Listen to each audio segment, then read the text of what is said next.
Alléluia, gloire à l'Éternel. Gloire à l'Éternel, notre Dieu, notre Père, le Dieu d'Abraham, de Yitzhak et de Jacob. Nous allons parler aujourd'hui de la fête de Hanouka. Hanouka ou fête des Lumières. Mais avant, remettons ces quelques instants à l'Éternel, notre Dieu. Père très saint, nous te rendons grâce en le précieux nom du choix. Merci de ta bonté et de ta fidélité chaque jour. Nul n'est comme toi dans le ciel. Merci Seigneur parce que tu nous as donné Yeshua, tu nous as rachetés afin que nous puissions être un peuple pour toi, te servir, te glorifier, toi le seul vrai Dieu et celui que tu as envoyé. Aide-nous mon Dieu mon Père à te faire plaisir, que ta parole pénètre au plus profond de nous-mêmes, dans chacun de nos cœurs, puisse nous être révélée dans toute sa largeur, sa longueur, sa hauteur, sa profondeur, au travers de Christ Yeshua, ton Fils bien-aimé, afin que cette parole ne remonte pas au ciel sans avoir pleinement accompli ta volonté, mon Dieu, mon Père, à la gloire de ton saint nom. Merci pour cette fête, nous te rendons grâce, qu'elle puisse nous instruire, comme toi tu le veux, à la gloire de ton saint nom, au travers de Christ Yeshua. Merci Père, merci Yeshua, merci Saint-Esprit. Amen. Nous voici donc à la fête de Hanouka, donc ça se prononce Hanouka, ou fête des Lumières. Avant effectivement d'aborder cet enseignement, je voudrais donc vous situer cette fête dans en fait le calendrier. Allons voir un petit instant. Donc ici, dans le calendrier lui-même, donc voilà le calendrier. Nous sommes en fait là donc au 9e mois, comme vous pouvez le voir en fait à l'écran. Donc dans ce calendrier, je le rappelle, c'est le calendrier juif messianique. Cette année, nous l'avons appelé en fait les calendriers messianiques des jubilés s'étale du 25 mars 2020 au 23 mars 2021. Mais nous savons pertinemment que ce calendrier, c'est le calendrier que David en fait utilisait, mais il y a des choses que nous ne savons pas encore, comment en fait fonctionne notamment la rotation en fait ici des mois, des années, etc. dans le service dans le temple, parce que cela a un rapport direct avec le mouvement du soleil et les mouvements de la lune. Mais nous verrons ça un petit peu plus tard. Donc ce calendrier va du mercredi 25 mars 2020 au 23 mars 2021. Allons donc au 9e mois. Je vous rappelle, dans la Bible, c'est bien écrit que le premier mois de l'année, c'est effectivement le mois de la Pâque. Ce calendrier, justement, tient compte, en fait, de cela. C'est donc bien un calendrier biblique, c'est le calendrier de l'Éternel, notre Dieu, que l'Éternel notre Dieu a donné en fait à Adam, a donné à Noé, a donné effectivement à Abraham, à Yitzhak, à Jacob, à David en fait lui-même, et sur ce calendrier-là, eh bien Dieu a révélé en fait ici, l'ordre des gardes sacerdotales dans le temple afin de garder en fait ici une certaine homogénéité et en fait un repérage en fait facile. C'est aussi ce calendrier-là qui a été utilisé au temps de Yeshua, notamment dans le temple, et que Yeshua utilisait bien évidemment en fait ici pour célébrer les fêtes de l'Éternel.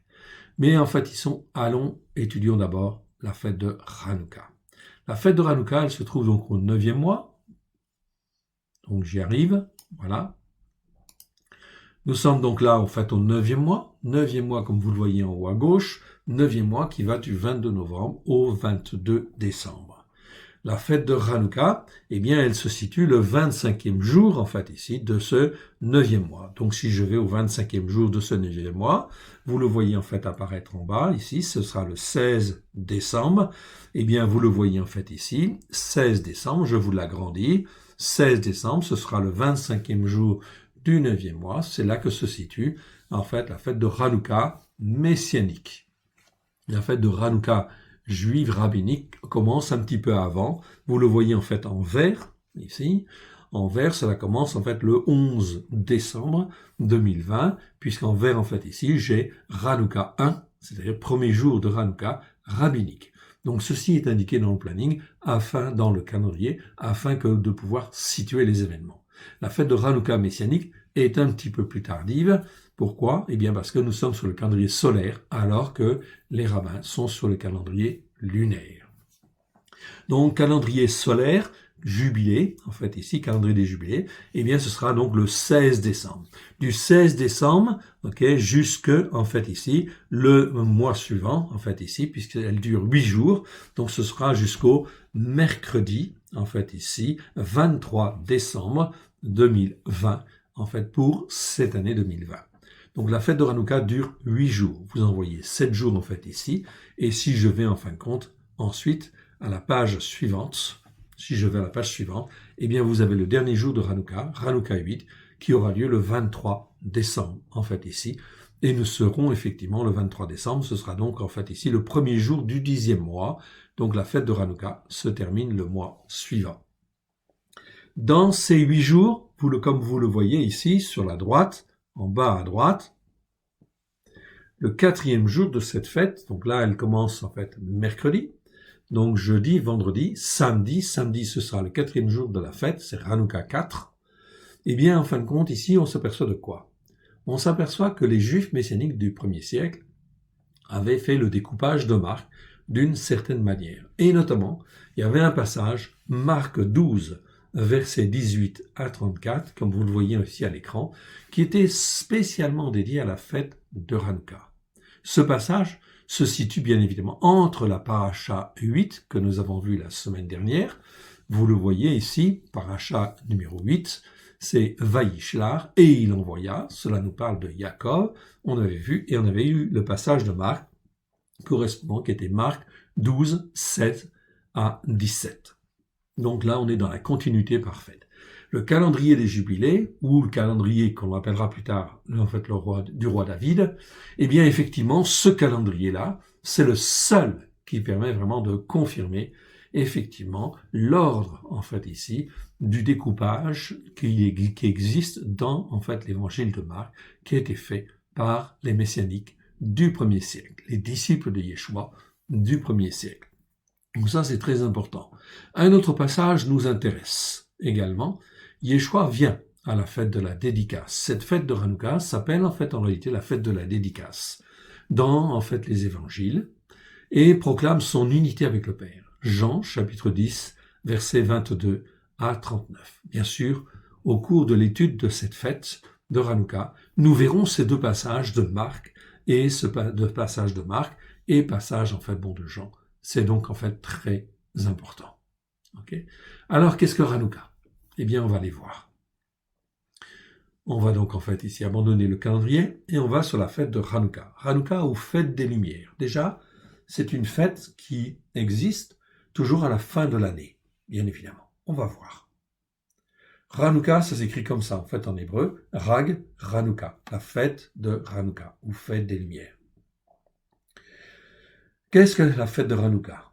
Bon, ici vous avez un chandelier, okay, qui apparaît en fait à l'écran, et c'est écrit en fait ici Rag Hanouka Sameach. C'est ce que l'on souhaite quand on veut dire bonne fête de Hanouka ou bonne fête des Lumières. C'est comme si on disait bonne fête de la restauration, en fait ici, quand on souhaitait en fait une pleine et entière restauration. C'est une fête de réjouissance, en réalité. Sur en fait cette photo, vous voyez en fait un chandelier qui est un chandelier à 7 branches. En réalité, c'est effectivement un chandelier à 7 branches, en fait, que l'on devrait quelque part allumer, ou tout au moins l'allumer dans nos cœurs, parce que le chandelier à 7 branches représente quoi? Représente en fait la Torah. On y reviendra. Mais d'une manière traditionnelle, c'est un chandelier à 9 branches que l'on utilise déjà pour commencer, et c'est très bien. Et c'est une bonne chose. Chandelier en fait ici à 9 branches, comme vous le voyez en fait ici, ok? Donc ça c'est un exemple. Donc ce n'est plus 7 branches, mais c'est donc en fait 9 branches. On verra pourquoi. Ok. Hanouka, ça s'écrit de différentes manières. Ok. Ça s'écrit, comme vous le voyez en fait ici, avec 2 K des fois, ou avec un seul K et sans H. Ici, en fait, ça peut s'écrire comme ça, Hanouka, ok, mais en réalité c'est Hanouka, ok. Hanouka avec 2 K en fait ici, par exemple, ok. Hanouka avec 2 C, ou en fait Hanouka avec un CH en fait au bout. Peu importe l'essentiel, on comprend bien l'essence même de cette en fait fête. C'est ça qui est important de comprendre. Okay, c'est la profondeur de la chose en fait ici qu'il est important de saisir. Okay. Donc voyons. Elle s'appelle dans Yohanan, en fait ici, chapitre 10, verset 22, la fête de la dédicace. Oui, bien sûr, on verra pourquoi. Donc, fête de la dédicace, c'est en fait la fête de Hanouka, tout simplement. Donc, Yeshua y est allé, oui, bien sûr. Okay. Et est-ce qu'il l'a célébré? Il y a participé? Oui, bien sûr, parce qu'il en comprenait toute la dimension spirituelle. Ça va de soi. Qui peut mieux que lui, en fait, le comprendre? C'est Yeshua qui comprend vraiment cette fête dans toute sa dimension, sa largeur, sa longueur, sa hauteur et sa profondeur. Et c'est ce que nous allons essayer de vous montrer au travers de cet enseignement sur la fête de Hanouka. On va donc aller assez loin. En fait, ici, c'est donc une très bonne chose. Écoutez, s'il vous plaît. OK.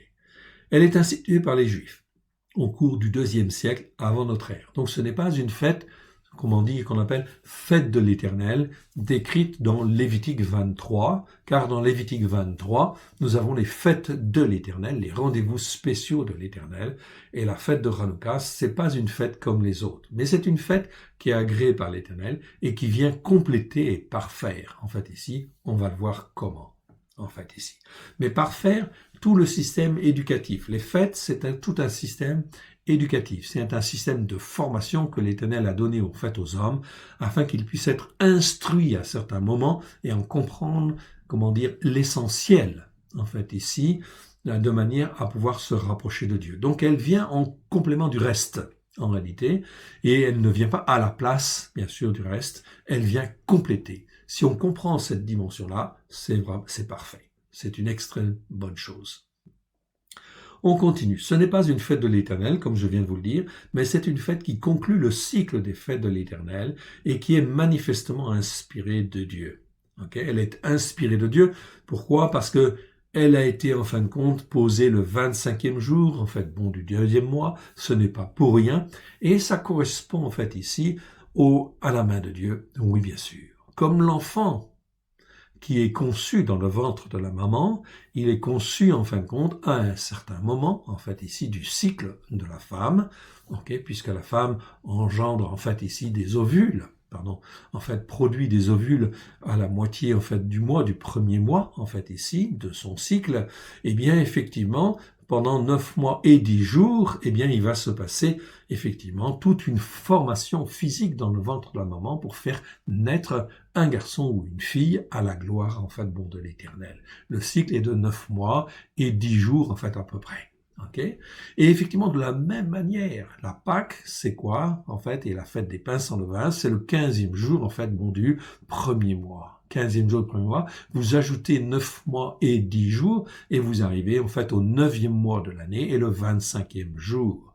On est, en fait, ici, tout ça, c'est des clins d'œil de l'Éternel qui confirment, en fait, ici, qu'on est dans une réalité spirituelle extraordinaire. Pour concevoir l'enfant dans le ventre d'une maman, l'Éternel Dieu prend 9 mois et 10 jours, en fait, ici. Pour concevoir spirituellement, en fait, un homme, en fait, ici, ou une femme, pour le concevoir spirituellement, au travers des fêtes de l'Éternel, c'est exactement le même principe en réalité. Nous avons quelque chose de similaire, si vous voulez, sur le plan spirituel par rapport, en fait, au matériel, en fait, ici. Si on peut appeler la conception d'un enfant quelque chose, en fait, ici, d'une conception matérielle. Enfin, c'est une conception physique, déjà, quand même, dans le ventre de la maman, mais c'est pas seulement physique, c'est, en fait, pour concevoir un homme et une femme qui doit devenir, en fait, spirituel, qui a toutes les capacités pour devenir, normalement, spirituel, c'est-à-dire s'attacher à l'Éternel Dieu, à lui seul. Donc ici, inspiré de Dieu, car, en fait, ici, les rabbins ont décidé que la fête de Hanouka aurait lieu le 25e jour du 9e mois. Donc, cette inspiration qu'ils ont eue est manifestement, en fait, ici, la main de l'Éternel. Ce n'est pas pour rien. Hier, elle nous parle de la restauration du temple de Dieu. Ok, donc c'était bien ce que je vous disais. Hier, c'est la restauration du temple de Dieu qui avait été profané, mais aujourd'hui, c'est l'image de notre propre restauration, car nous sommes censés être le temple du Dieu vivant, le temple de Elohim, le temple du seul Dieu unique et vrai, le Dieu d'Abraham, le Dieu de Yitzhak et le Dieu de Jacob. Est-ce que c'est le cas? Est-ce que l'on n'a pas été en fait détourné quelque part par des faux enseignements pour faire différentes choses qui ne sont pas, en fin de compte, demandées par Dieu et qui ne glorifient ni le Père, ni le Fils, ni le Saint-Esprit. Voilà donc, en fait, il se pose poser la question, est-ce que notre temple, notre corps, qui est censé être le temple de Dieu, est bien totalement consacré à l'Éternel. Vous en comprenez ici déjà une dimension extraordinaire, en fait, ici, de cette fête qui vient en complément, bien sûr, du reste, où là, il convient effectivement de se reconsacrer éventuellement, en fait, au Seigneur. Bien sûr, cette fête, elle est très importante, on le comprend. C'est une fête messianique et prophétique. C'est aussi une fête prophétique. Oui, bien sûr. Pourquoi prophétique? Eh bien, prophétique parce que elle va nous annoncer, en fait, aussi la venue de l'Antéchrist. Oui, l'Antéchrist va venir. Il n'est pas venu, en fait, encore. Ok? On est bien d'accord. L'esprit de l'Antéchrist existe déjà depuis, en fait, le 1er siècle. Oui, bien sûr. Et, en fin de compte, il va ici pervertir tout un certain nombre de choses pour empêcher, en fait, la Torah d'être dans les cœurs et la vie, en fait, des gens. Ça, c'est l'esprit de l'Antéchrist. Ça, c'est l'esprit de l'Antéchrist qui agit, en fait, ici, depuis le début, pratiquement. Oui, bien sûr. Okay? C'est une réalité. Celui qui est appelé le Centaura, en fait, ici, dans 1 Thessaloniciens, chapitre 2. Oui, bien sûr. Il n'est pas appelé, en fait, ici, l'Antichrist. Il n'est pas appelé, en fait, ici, l'impie. Non, non, non. Ça, ce sont des informations, en fait, dans l'Écriture, où on a caché, en fait, les choses. En réalité, c'est le mot anomos, mais on verra bien, en fait, ici. On le verra dans le détail tout à l'heure. Il sera celui qui viendra pour détruire la vérité sur la terre et pour chasser les saints qui seront restés sur la terre. Oui, bien sûr.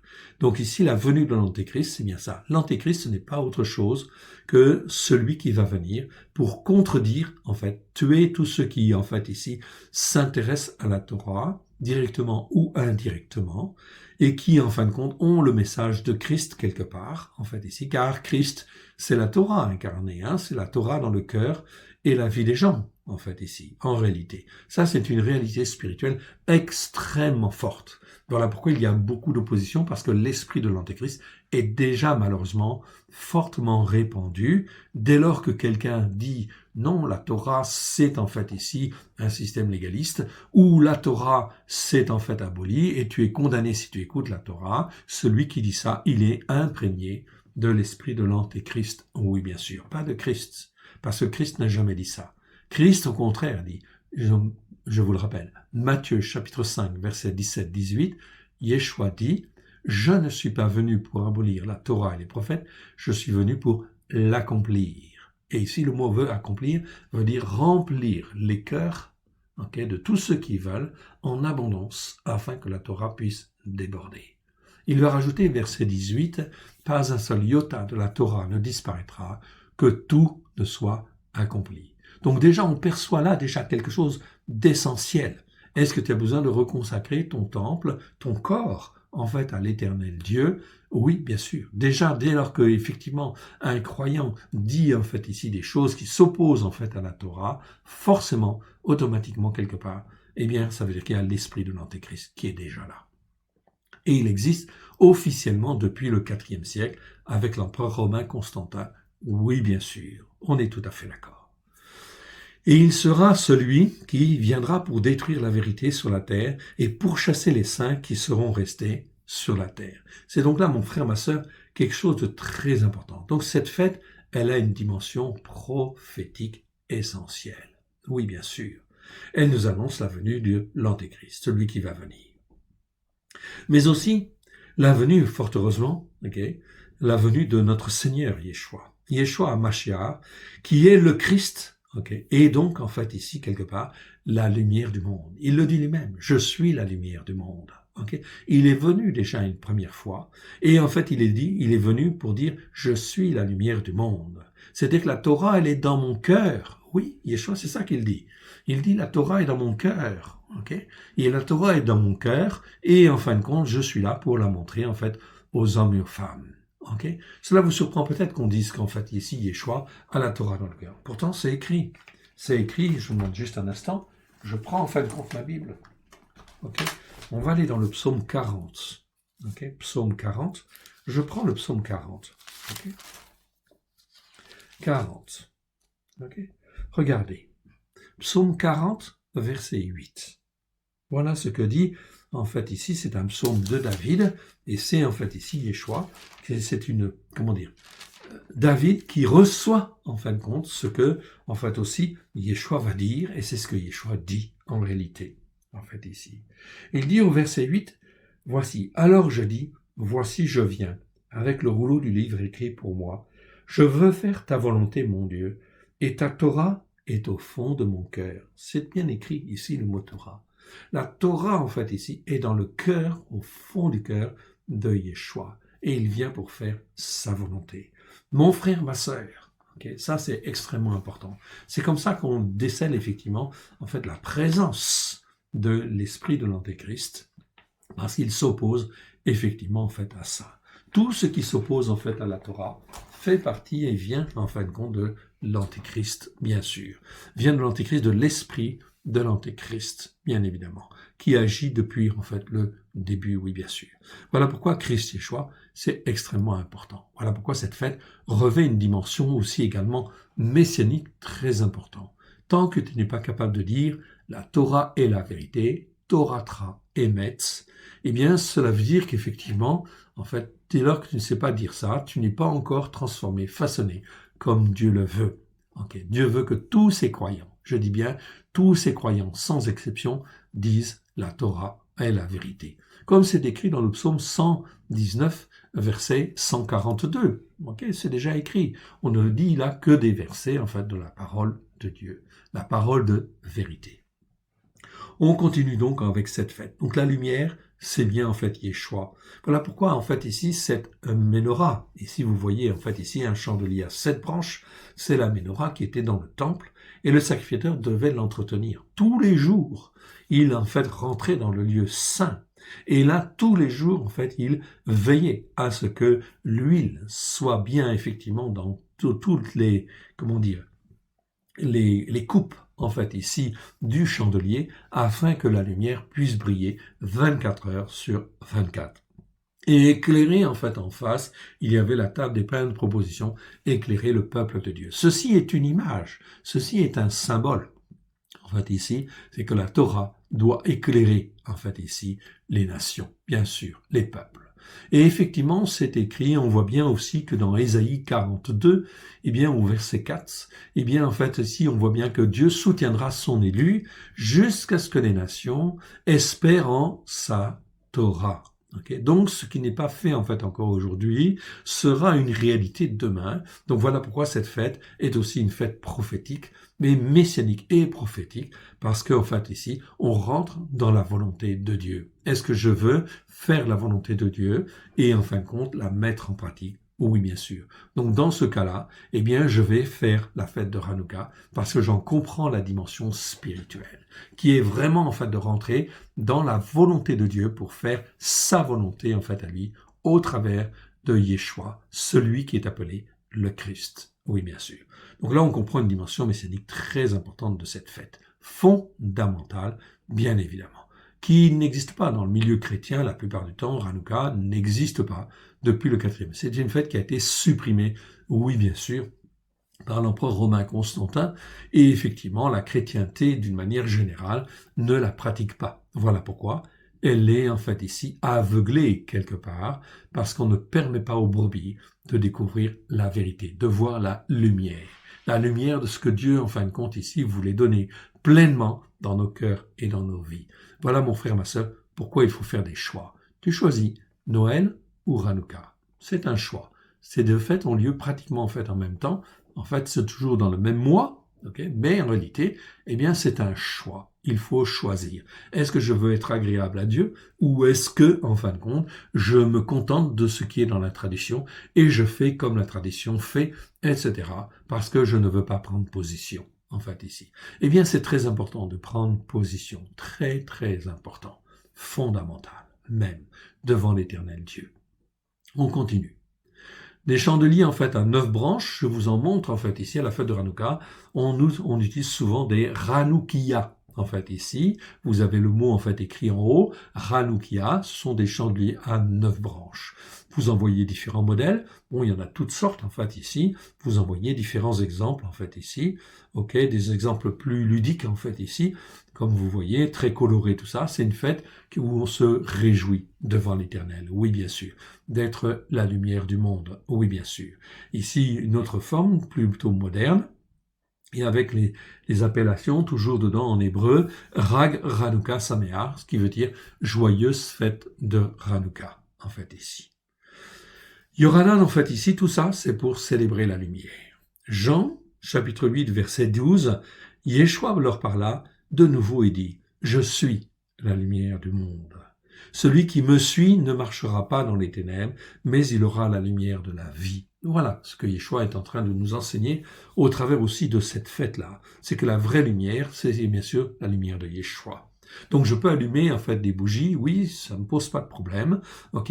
Ça doit être un symbole, ça doit être une image de la Torah qui brille, ok, qui doit briller normalement dans nos cœurs. Mais cette vraie lumière qui doit briller dans nos cœurs, c'est bien sûr en fait Yeshua, bien évidemment. Okay. Donc tous ces objets, ce sont des objets symboliques, spirituels. Je peux les utiliser, ça ne pose pas de problème. Mais en fin de compte, le but de ça, la finalité de ça, c'est que la lumière de Yeshua soit dans nos cœurs. Et si je dis que la lumière de Yeshua doit être dans nos cœurs, je suis en train de dire que la Torah doit être dans nos cœurs, à la gloire de l'Éternel, avec grâce et vérité. Je dis bien avec grâce et vérité, au travers de Christ Yeshua, son Fils bien-aimé. Amen. C'est donc là quelque chose de très important. On est dans une dimension, en fait, fantastique, merveilleuse. D'abord, la fête de Hanouka, et pour expliquer, en fait, aussi le chandelier à 8 branches et non pas 7 branches, eh bien, effectivement, nous allons, en fait, être obligés de revenir dans une partie, en fait, historique et biblique. Je dis bien historique et biblique. Donc ça devrait être enseigné partout. Partout, en fait, ici. Donc, c'est les fondements, en fait, même. Pourquoi ça existe? Toute l'écriture est bonne, bonne pour corriger, instruire, façonner, etc. C'est écrit, Paulos dit à Timothée, toute l'écriture. Okay? Donc ça, c'est important de bien comprendre ça. Donc il faut toujours poser l'enseignement sur les fondements bibliques et historiques, oui bien sûr. L'histoire, Ecclésiaste nous dit, est toujours un perpétuel recommencement. Donc ce qui a été, c'est ce qui sera. Bon, donc c'est important de savoir ce qui a été. Mais ce qui a été dans, en fait, l'objectif de la Bible, oui, bien sûr. C'est-à-dire qu'en fin de compte, qu'est-ce que ça nous enseigne? Quelle est, en fait, l'idée principale? Ok, qu'est-ce que ça nous apprend? Et comment cela nous fortifie-t-il? Ok, à la gloire de l'Éternel. Eh bien, l'histoire commence, ok, l'histoire de cette fête commence avec les Grecs. Les Grecs, et on voit apparaître, en fait, ici, un bouc, en fait, ici. Eh oui. Parce que, en fait, ici, eh ben, le bouc, c'est les Grecs. C'est ce que l'on voit dans Daniel 8. Daniel 8, verset 8 nous dit, le bouc devint très puissant. En fait, ici. Donc, c'est la Bible qui dit, il parle d'un bouc. Ok. Le bouc devint très puissant, mais c'est un bouc spirituel, bien évidemment. Mais donc, on le représente par une image, oui, bien sûr, l'image d'un bouc. Ok. Tout ça, c'est pour que ce soit gravé dans la tête. Et en fait, ça, c'est l'image d'un bouc, tout simplement. Le bouc devint très puissant. Mais lorsqu'il fut puissant, sa corne, okay, sa grande corne, se brisa. Donc corne, en fait, en hébreu, c'est en fin de compte kéren. Et kéren, ça nous parle de corne, oui, bien sûr, mais ça nous parle en fait de la force. En fait, sa force se brisa, ou sa puissance se brisa. C'est la force souvent qui, en fait, ici, que Dieu va donner à un homme ou à, comment dire, à un homme ou à un pays, en fait, tout simplement. Donc ici, la corne de ce bouc, en fait, se brisa. C'est comme si on disait la corne des Grecs, de la puissance grecque, elle se brisa. Okay? Et à ce moment-là, 4 grandes cornes, donc on te parle en fait d'autres cornes ici, 4 grandes cornes s'élèvent pour la remplacer. Donc 4 grands hommes, okay, puissants en fait ici, ou généraux, s'élèveront pour la remplacer aux 4 vents des cieux, c'est-à-dire en fait dans les 4 coins de la terre en fait ici, dans les 4 coins de l'Empire. C'est exactement ce qui va se passer en fait ici. Donc d'une manière cachée ici, c'est comme une parabole. On te dit les choses, mais en fait c'est simplement pour dire les choses et faire comprendre aux enfants de Dieu, okay, qui eux peuvent comprendre, parce qu'ils peuvent comprendre les choses du règne de Dieu, du royaume de Dieu, mais en fin de compte, pour les autres, eh bien cela reste caché, bien évidemment. Okay? Donc c'est parler en parabole. Ici, en fin de compte, ça c'est une manière de parler, c'est exactement pareil. C'est l'image d'une parabole, en fait, ici, tout simplement. Mais on va la décortiquer parce que la révélation, elle est pour nous. Oui, bien sûr, qui sommes enfants de Dieu, okay, fils de Elohim, au travers de Christ Yeshua. Nous avons été rachetés par le sang de l'agneau afin d'être des fils et des filles de Dieu. Des filles et des fils de Elohim, le seul Dieu unique et vrai. Donc la vérité, elle est pour nous. Daniel chapitre 8, versets 20 à 21, nous dit très clairement, donc c'est bien dans Daniel 8, vous pouvez vérifier, dans toutes les versions françaises, il n'y a pas de problème de traduction en fait là-dessus, nous dit, le bélier que tu as vu et qui avait des cornes, ce sont en fait le roi des Mèdes et des Perses. Donc là, je vois que l'empire des Mèdes et des Perses, eh bien, il est associé à un bélier puissant, fort, etc. Mais 21, ça on te dit ici que le bouc, c'est le roi de Javan.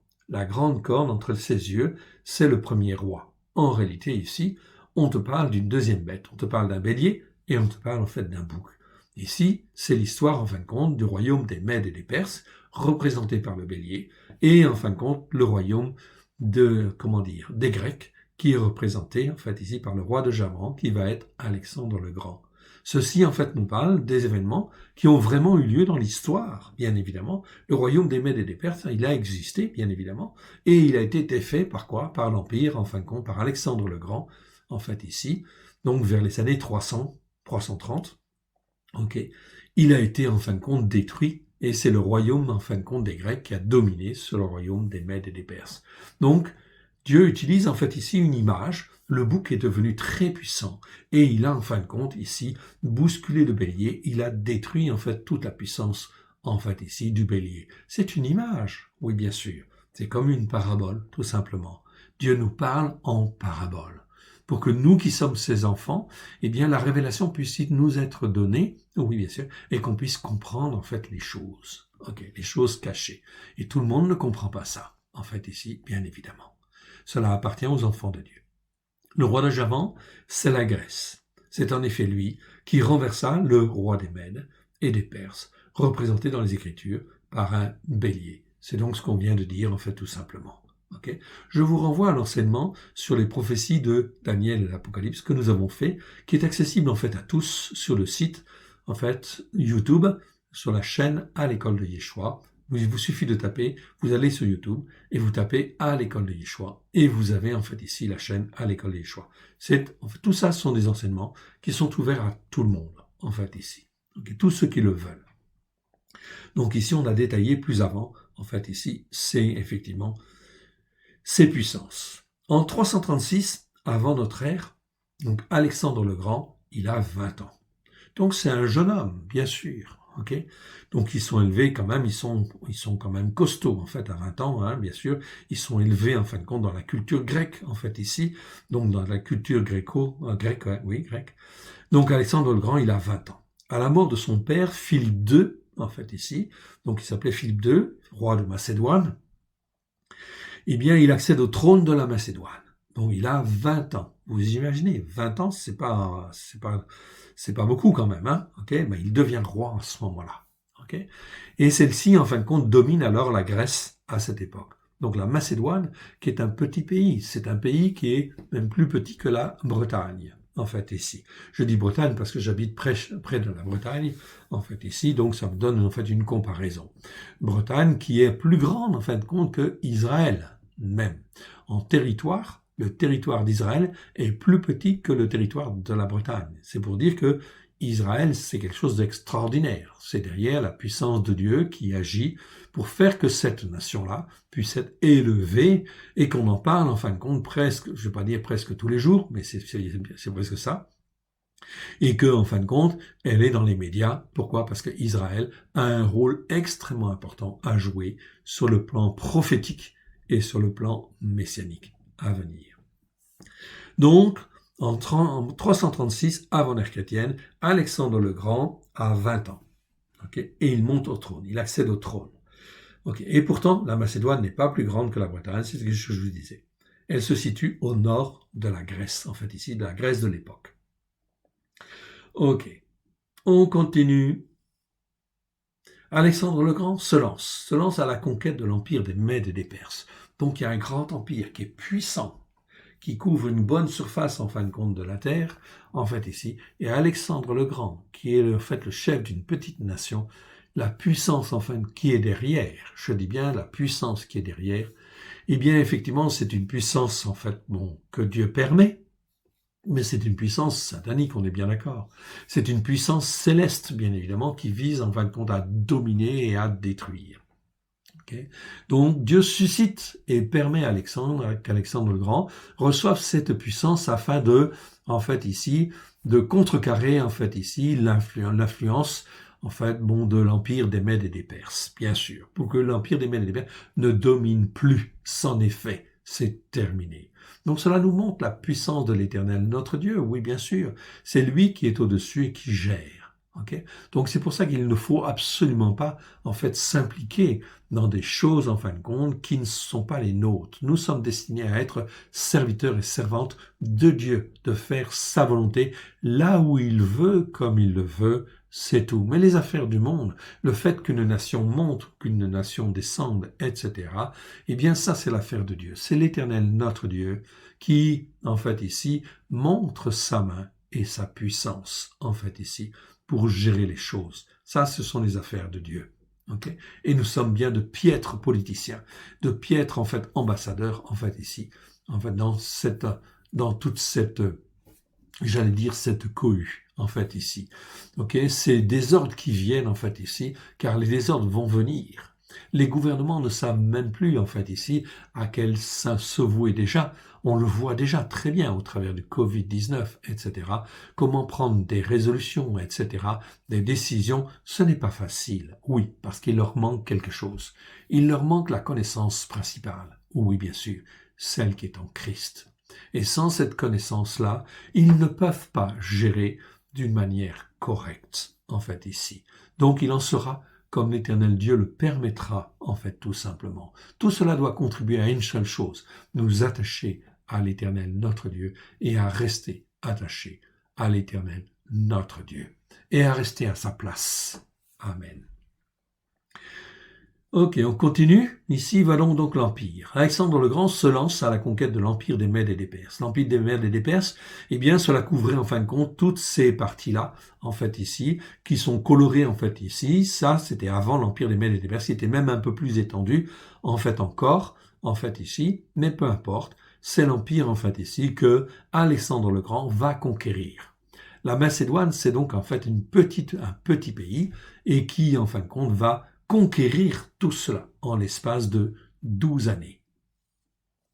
12 ans plus tard, en 323, il a commencé en 333, et en fait 12 ans plus tard, en 323, avant notre ère, Alexandre le Grand devient le nouveau maître du monde.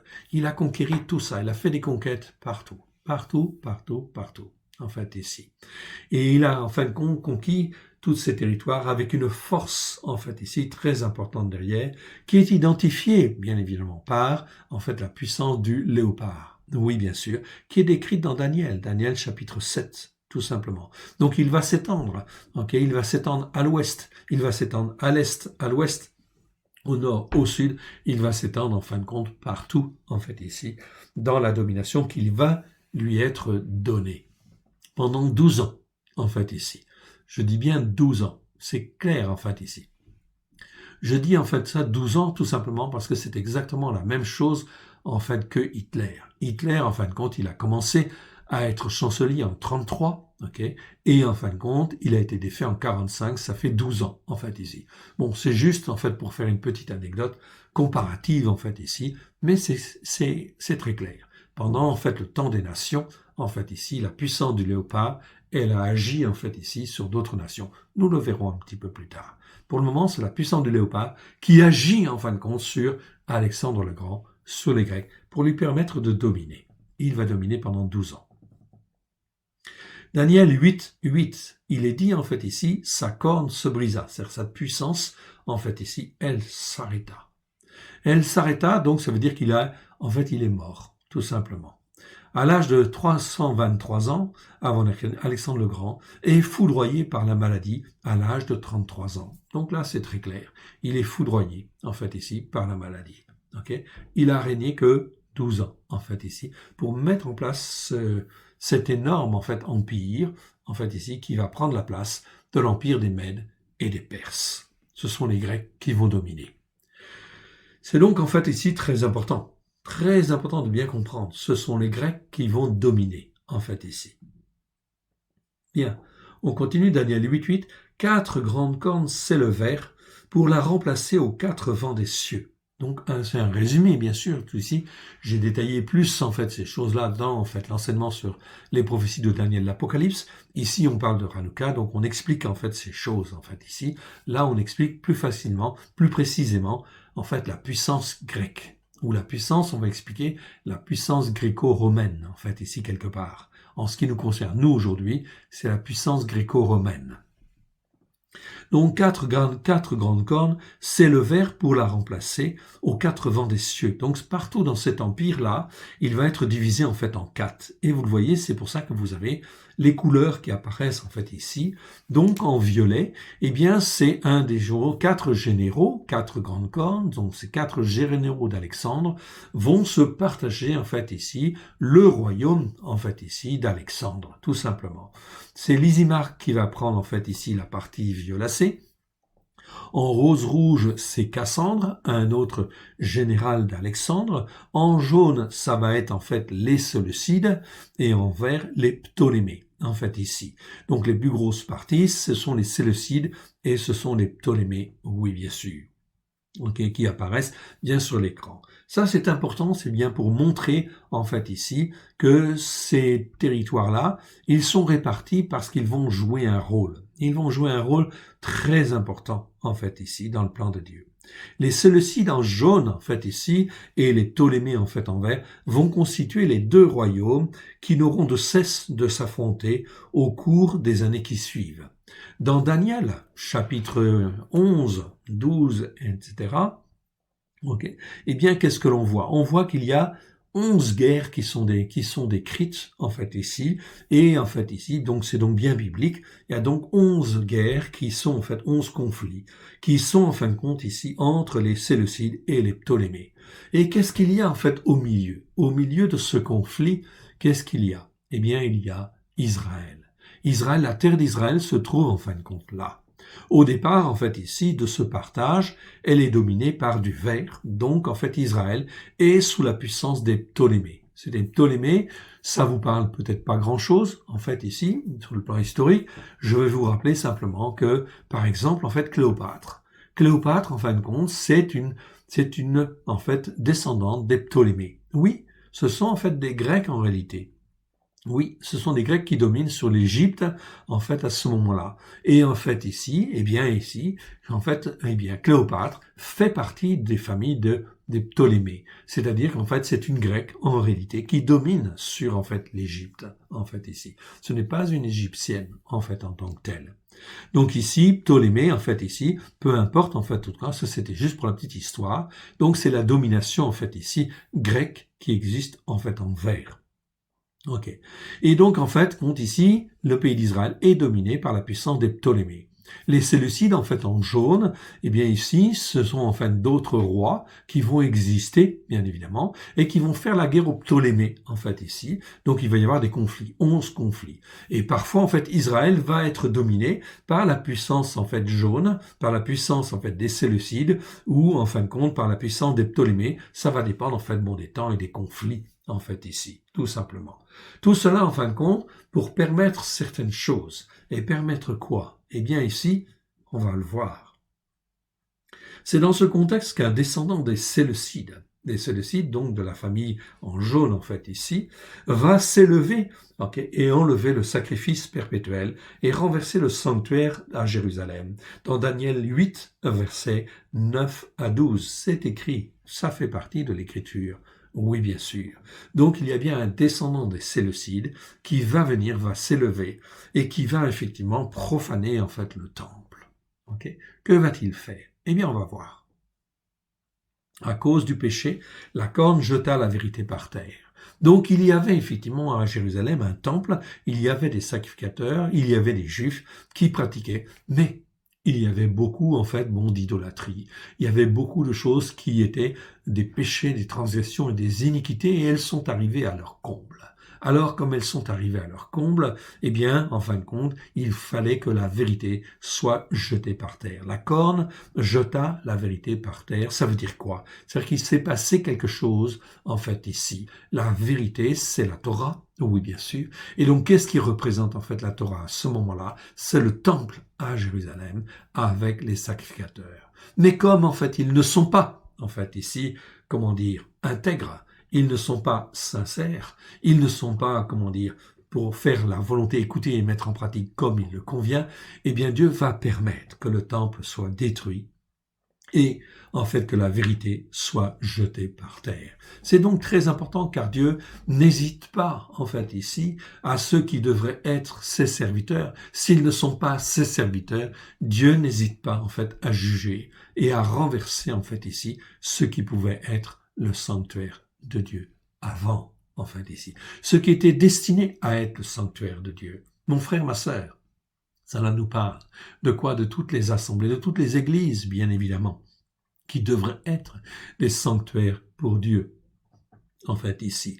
Mais est-ce qu'ils écoutent et ils mettent en pratique, comme il convient, la parole de Dieu? Est-ce qu'ils écoutent et ils mettent en pratique la Torah, comme il convient? À vous de juger, mais l'écriture, elle est là. L'histoire est toujours un perpétuel recommencement. À cause du péché, la corne jeta la vérité par terre. C'est-à-dire que le roi des Séleucides, de la famille jaune, en fait, ici, eh bien, va descendre, de ce descendant des Séleucides, va descendre, et en fin de compte, il va avoir le pouvoir, il va avoir la force, en fait, ici, de reconquérir toute cette région, qui est ici en jaune, en vert, pardon, et en fin de compte, il va détruire le temple. On va le voir. C'est le règne des ténèbres sur Israël. Je dis bien le règne des ténèbres qui arrive, en fait, ici, sur, en fait, ici, Israël. Okay? Donc, on voit ici, quoi, l'opposition très claire dans cette image entre, en fait, ici, un monument, en fait, un temple idolâtre, en fait, ici, qui représente la culture grecque, et, en fait, ici, une menorah qui représente, en fait, ici, la culture selon, effectivement, la Torah. Okay? Deux choses qui sont en opposition, en fin de compte, ferme, en fait, ici. Opposition latente pendant un certain nombre d'années, etc., jusqu'à ce que, en fait, ici, l'iniquité vienne à son comble. Mais c'est là, ces choses-là, c'est Dieu, l'éternel Dieu, qui juge. Antiochus Épiphane, 4, ou Antiochus 4 Épiphane, ça dépend comment on le dit, est la petite corne qui sort des quatre cornes. Donc, en fait, du royaume jaune que nous avons tout à l'heure, des Séleucides, eh bien, il y a une corne qui va s'élever, et cette corne-là, c'est Antiochus 4 Épiphane. Une corne, je vous ai dit, c'est soit un pays, soit, en fait, un homme qui s'élève. Ici, c'est Antiochus 4 Épiphane, qui est la petite corne qui s'élève. La petite corne dont nous parle Daniel 8, verset 9. De l'une d'elles sortit une petite corne. De l'une d'elles, d'une des cornes déjà existantes, donc de la famille des Séleucides, qui est une des quatre cornes, eh bien, va sortir une petite corne, c'est-à-dire un homme qui va avoir la puissance, qui s'agrandit beaucoup vers le midi, c'est-à-dire vers le sud, vers l'Orient et vers le plus beau des pays. Le plus beau des pays, c'est quoi? C'est Israël. Oui, bien sûr. C'est la Bible qui le dit. Et si la Bible dit, c'est la vérité. Okay? Donc, je dois le croire. Et c'est le plus beau des pays. Pourquoi? Parce que la terre d'Israël, c'est la terre de la Torah.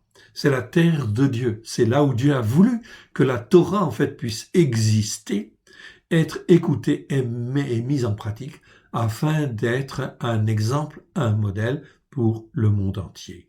Voilà, donc, en fait, c'est donc ici très important. On continue. Cet Antiochus 4 Épiphane, il va régner sur la Syrie de 175 à 164, avant l'ère chrétienne. On trouve cette information dans un livre, 1 Maccabée, chapitre 1, verset 10 et 6, 16. Donc le livre des Maccabées n'a pas été retenu comme étant un livre, entièrement inspiré par le Saint-Esprit. Ok, c'est juste. En réalité, mais il existe, on va le trouver quand même dans certaines Bibles juives et en fait dans la Bible de Jérusalem, Bible des catholiques, en fait ici. Donc le livre des Maccabées a été retenu chez eux, le premier livre des Maccabées, le deuxième livre des Maccabées. Le premier livre des Maccabées, c'est plutôt en fait historique, donc ça ne pose pas de problème. Le deuxième, en fin de compte, bon, je suis tenté en fait de dire que effectivement, il y a certains versets, etc., ou certains passages qui prêtent à confusion et on ne sent pas forcément l'inspiration là du Saint-Esprit. Donc c'est normal que le monde évangélique et protestant ait mis de côté ces livres-là. On peut les lire, on peut regarder surtout le premier, mais en réalité à un titre d'information historique, ok, sans en faire en fin de compte ici une base en fait spirituelle, en fait ici quelque part, pour nous. Donc les 66 livres que nous avons dans le monde en fait évangélique et protestant, c'est déjà en fait compte une très bonne sélection et en fin de compte c'est en fait des gens, c'est déjà bien. En fait c'est déjà bien. Il faut déjà comprendre cela, ce serait des gens déjà très très bien. Après avoir passé 15 ans de sa vie à Rome en tant qu'otage, donc Antiochus Épiphane IV, c'est écrit dans Maccabée 1:11, donc on n'invente rien, il devient le 8e souverain de la dynastie des Séleucides en jaune, comme je vous ai montré tout à l'heure. C'est lui qui est le roi du Septentrion, dont parle en fait Daniel, le prophète Daniel, dans Daniel 11, versets 21 à 24. Et par rapport à Israël, si vous regardez en fait Israël, c'est bien le roi du Nord, le roi du Septentrion, et il y a le roi du Sud, le roi du Midi. Donc les luttes entre le roi du Midi et le roi du Septentrion sont là pour décrire en fait ici ce qui s'est passé, les conflits en fait ici et les tensions qu'il y a eu effectivement hier. Et en fait Israël était au milieu en fait ici. C'est ce qui va se passer en fait aussi quelque part. En fait ici dans les temps qui viennent, Israël va se retrouver confronté avec en fait des puissances en fait au nord, des puissances en fait au sud.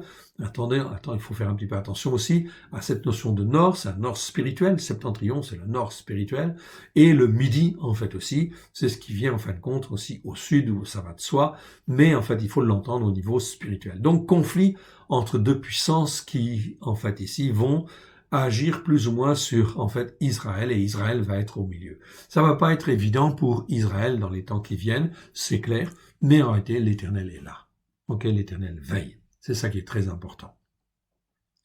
On continue. Énergique, intolérant, fou d'orgueil, il se prétendait issu de Jupiter. En fait, il n'avait qu'un seul but, dominer à tout prix. Sa première campagne contre l'Égypte est décrite dans Daniel 11, versets 25 à 28. Donc c'est vraiment très clair. On a donc là bien une image, un résumé de son activité, oui bien sûr. C'est bien en fait ici l'opposition en fait entre la Torah qui vient de Dieu et l'esprit grec qui est de ce monde.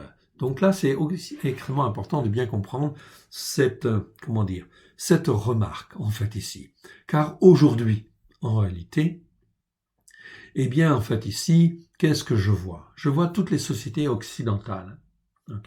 Toutes les sociétés occidentales, notamment, en fait ici, sont en fait ici sous l'influence de l'esprit grec, oui bien sûr, de l'esprit gréco-romain qui vient en fin de compte de Rome, qui est propagé en fin de compte par Rome depuis en fait notamment le IVe siècle. Donc on peut dire que toutes nos sociétés occidentales, on est en fait sous l'emprise quelque part de l'esprit gréco-romain, bien évidemment, qui en fait nous imprègne dans notre manière même de penser, notre manière d'être, et qui s'oppose en fait ici quelque part à la Torah, oui bien sûr, c'est-à-dire à la pensée en fait hébraïque, bien sûr. On a la pensée grecque d'un certain côté et la pensée en fait hébraïque. Ces deux-là vont s'opposer et vont s'opposer aussi fortement dans les temps qui viennent. Voilà pourquoi c'est extrêmement important, mon frère, ma sœur, de s'attacher à l'Éternel Dieu afin qu'il nous renouvelle dans notre manière de penser comme en fait lui le veut, afin de pouvoir contrecarrer et en fait laisser de côté tout ce qui est dans la pensée gréco-romaine ou dans la pensée en fait ici, on va dire du monde entre guillemets occidental en fait aussi quelque part. Je parle de cette de cela parce que en fin de compte la puissance des sociétés occidentales, c'est bien en fin de compte elle qui a dominé en fait ici au travers des siècles, oui bien sûr, avec la puissance en fait ici russe, oui bien sûr, mais elle est un petit peu en fait à part parce qu'elle est considérée comme étant en fait du lion en fait ici, on le verra en fait tout à l'heure. Donc ici je parle des sociétés occidentales où là c'est vraiment en fait quelque chose de très grave en fait ici par rapport à la connaissance de la parole de Dieu en fait ici. Il faut venir sur les racines hébraïques de la foi. Ça, c'est extrêmement important. Donc, tout ce qui nous empêche Tout ce qui nous empêche de venir sur la Torah pour l'écouter et la mettre en pratique, ça fait partie, en fin de compte, de la pensée grecque ou de la pensée gréco-romaine, qui, elle, est même transmise par même les églises. Effectivement, au travers de la tradition dite chrétienne. Le fait de ne pas faire les fêtes de l'Éternel, on est là dans l'esprit de l'Antichrist, qui, en fait, ici, se traduit par un esprit gréco-romain qui refuse, en fait, de faire le Shabbat, qui refuse de faire les fêtes de l'Éternel. On est dans l'esprit gréco-romain, mais derrière, ce n'est ni plus ni moins que l'esprit de l'Antéchrist. Voilà pourquoi. Lorsque vous avez des personnes qui s'opposent en fait à vous parce que vous décidez de faire le Shabbat, vous avez beaucoup d'opposition à côté de vous, en face de vous. Eh bien, c'est quoi? C'est pas n'importe quoi. C'est l'esprit gréco-romain qui est là. Mais en réalité, derrière cela, c'est l'esprit de l'Antichrist qui est là, qui en fait agit dans les cœurs. Voilà pourquoi c'est extrêmement important. On est là dans un domaine spirituel, bien évidemment, qu'il faut comprendre. On continue. Ok. En 167 avant l'ère chrétienne, après une défaite cuisante au sud du Moyen-Orient, il revient, donc Antiochus Épiphane IV, il revient furieux vers son pays, vers la Syrie. Sur son retour, il s'empara de Jérusalem, profana le temple, érigea la statue de Jupiter dans le lieu saint et offrit des porcs en sacrifice. Ceci est décrit dans Daniel 11, versets 29 à 32. On peut donc en fait vérifier. Donc il profana le temple, il ramena la statue de Jupiter, vous en voyez ici en fait une gravure, et sur l'autel, il sacrifia effectivement des porcs, en fait ici. Donc c'était vraiment des abominations, bien évidemment, par rapport à l'Éternel, par rapport à la Torah. Antiochus IV Épiphane, à ce moment-là, voulait en finir avec la Torah et les Juifs, en fait ici, les croyants de l'époque. Il interdit l'étude et l'enseignement de la Torah. Donc, il va prendre des mesures, ici, pour interdire en fait cela. Il interdit l'étude et l'enseignement de la Torah. Il interdit la circoncision. Il interdit en fait la pratique du Shabbat. Voilà pourquoi le Shabbat est très important. En fait, ici, il détruisit tous les écrits sacrés qu'il put trouver. Il menaça de mort tous les habitants qui ne respectaient pas ce qu'il disait, en fait, ici. Il imposa des mesures strictes en vue de faire adopter la culture grecque, et il est exactement une préfiguration de l'Antichrist qui vient bientôt venir, qui va devenir en fin de compte le roi du monde, oui bien sûr, mais qui va venir justement pour imposer la culture gréco-romaine, à tout le monde, oui bien sûr, et il sera interdit, bien évidemment, en fait, pendant son règne, pour une partie de son règne, de faire le Shabbat, de faire en fin de compte ici toutes choses qui permettent en fait de glorifier le Père, le Fils et le Saint-Esprit. Mais cette fois-ci, il viendra non seulement en fin de compte contre les Juifs, mais aussi contre tous les chrétiens, en fait ici. Tous ceux qui n'auront pas été enlevés, mon frère, ma sœur. C'est donc en fait ici très important. Voilà pourquoi cette histoire, elle nous parle. Ecclésiaste dit ce qui a été, c'est ce qui sera. Donc, c'est exactement comme cela que ça se fera. Voilà pourquoi, en fait, ici, nous sommes avertis. Et l'Église doit être avertie, oui, bien sûr. Elle ne doit pas refuser la Torah. Si elle refuse la Torah, eh bien, en fait, elle aura comme roi un sans Torah, c'est-à-dire l'Antéchrist. Oui, bien sûr. L'Antéchrist deviendra leur roi, en fait, ici. Ils vont être séduits. Ils vont être... La plupart des traductions disent séduire. Non, en fait, ici, c'est le mot égaré. Ils seront égarés, pris d'un esprit d'égarement, en fait, ici, pour soutenir, en fait, un homme qu'ils vont croire, en fait, être celui qui remet de l'ordre, celui qui remet le bien, en fait, sur la terre. Et en réalité, c'est l'Antéchrist, celui qui est contre Christ. Cette histoire, en fait, nous parle de la victoire de la lumière sur les ténèbres au temps d'Israël. Oui. Donc, ici, Daniel raconte que la révolte contre l'oppresseur va se lever et venir au travers des plus sages. Daniel 11, versets 33 à 36. Au travers des plus sages, des Amaskilim, c'est-à-dire ceux qui sont, en fait, qui ont été rendus sages, eh bien, effectivement, en fait, ici, ils vont se lever et effectivement combattre. À partir de 165 avant l'ère chrétienne, donc on avait vu en fait que le temple avait été profané en 167, donc un peu plus de 2 ans plus tard, À partir de 165 avant l'ère chrétienne, le prêtre Mattathias de la famille des Hasmonéens, c'est-à-dire une famille de Kohanim, ici, suscita avec ses 5 fils la révolte des Maccabées. Révolte des Maccabées. Une famille se lève contre un empire. Vous imaginez cela? Il fallait forcément qu'il y ait la puissance de Dieu derrière. Oui, bien sûr. Une famille, cela suffit. 1 Maccabée, chapitre 1, versets 41 à 53. Donc s'éleva et suscita la révolte contre l'oppresseur grec. Je dis bien ici contre l'oppresseur grec, en fait ici. Judas, son troisième fils, devint le chef de la résistance. Des Juifs humbles et pieux, des bergers, des agriculteurs se joignirent à eux. Ils s'opposèrent à l'œuvre de destruction morale et physique d'Israël. Destruction morale et physique d'Israël, en fait ici, à l'époque. Judas, à la tête d'un petit nombre de Juifs, remporte victoire sur victoire. Donc il fait ce qu'on appelle une guérilla. Aujourd'hui, on appellerait ça une guérilla.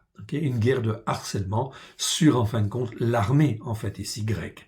Et, en fait, il gagne. Il gagne victoire sur victoire contre, en fait, Antiochus IV Épiphane. Oui, bien sûr. Il reçoit alors le surnom de Maccabée, qui veut dire, en fait, ici, le marteau qui brise.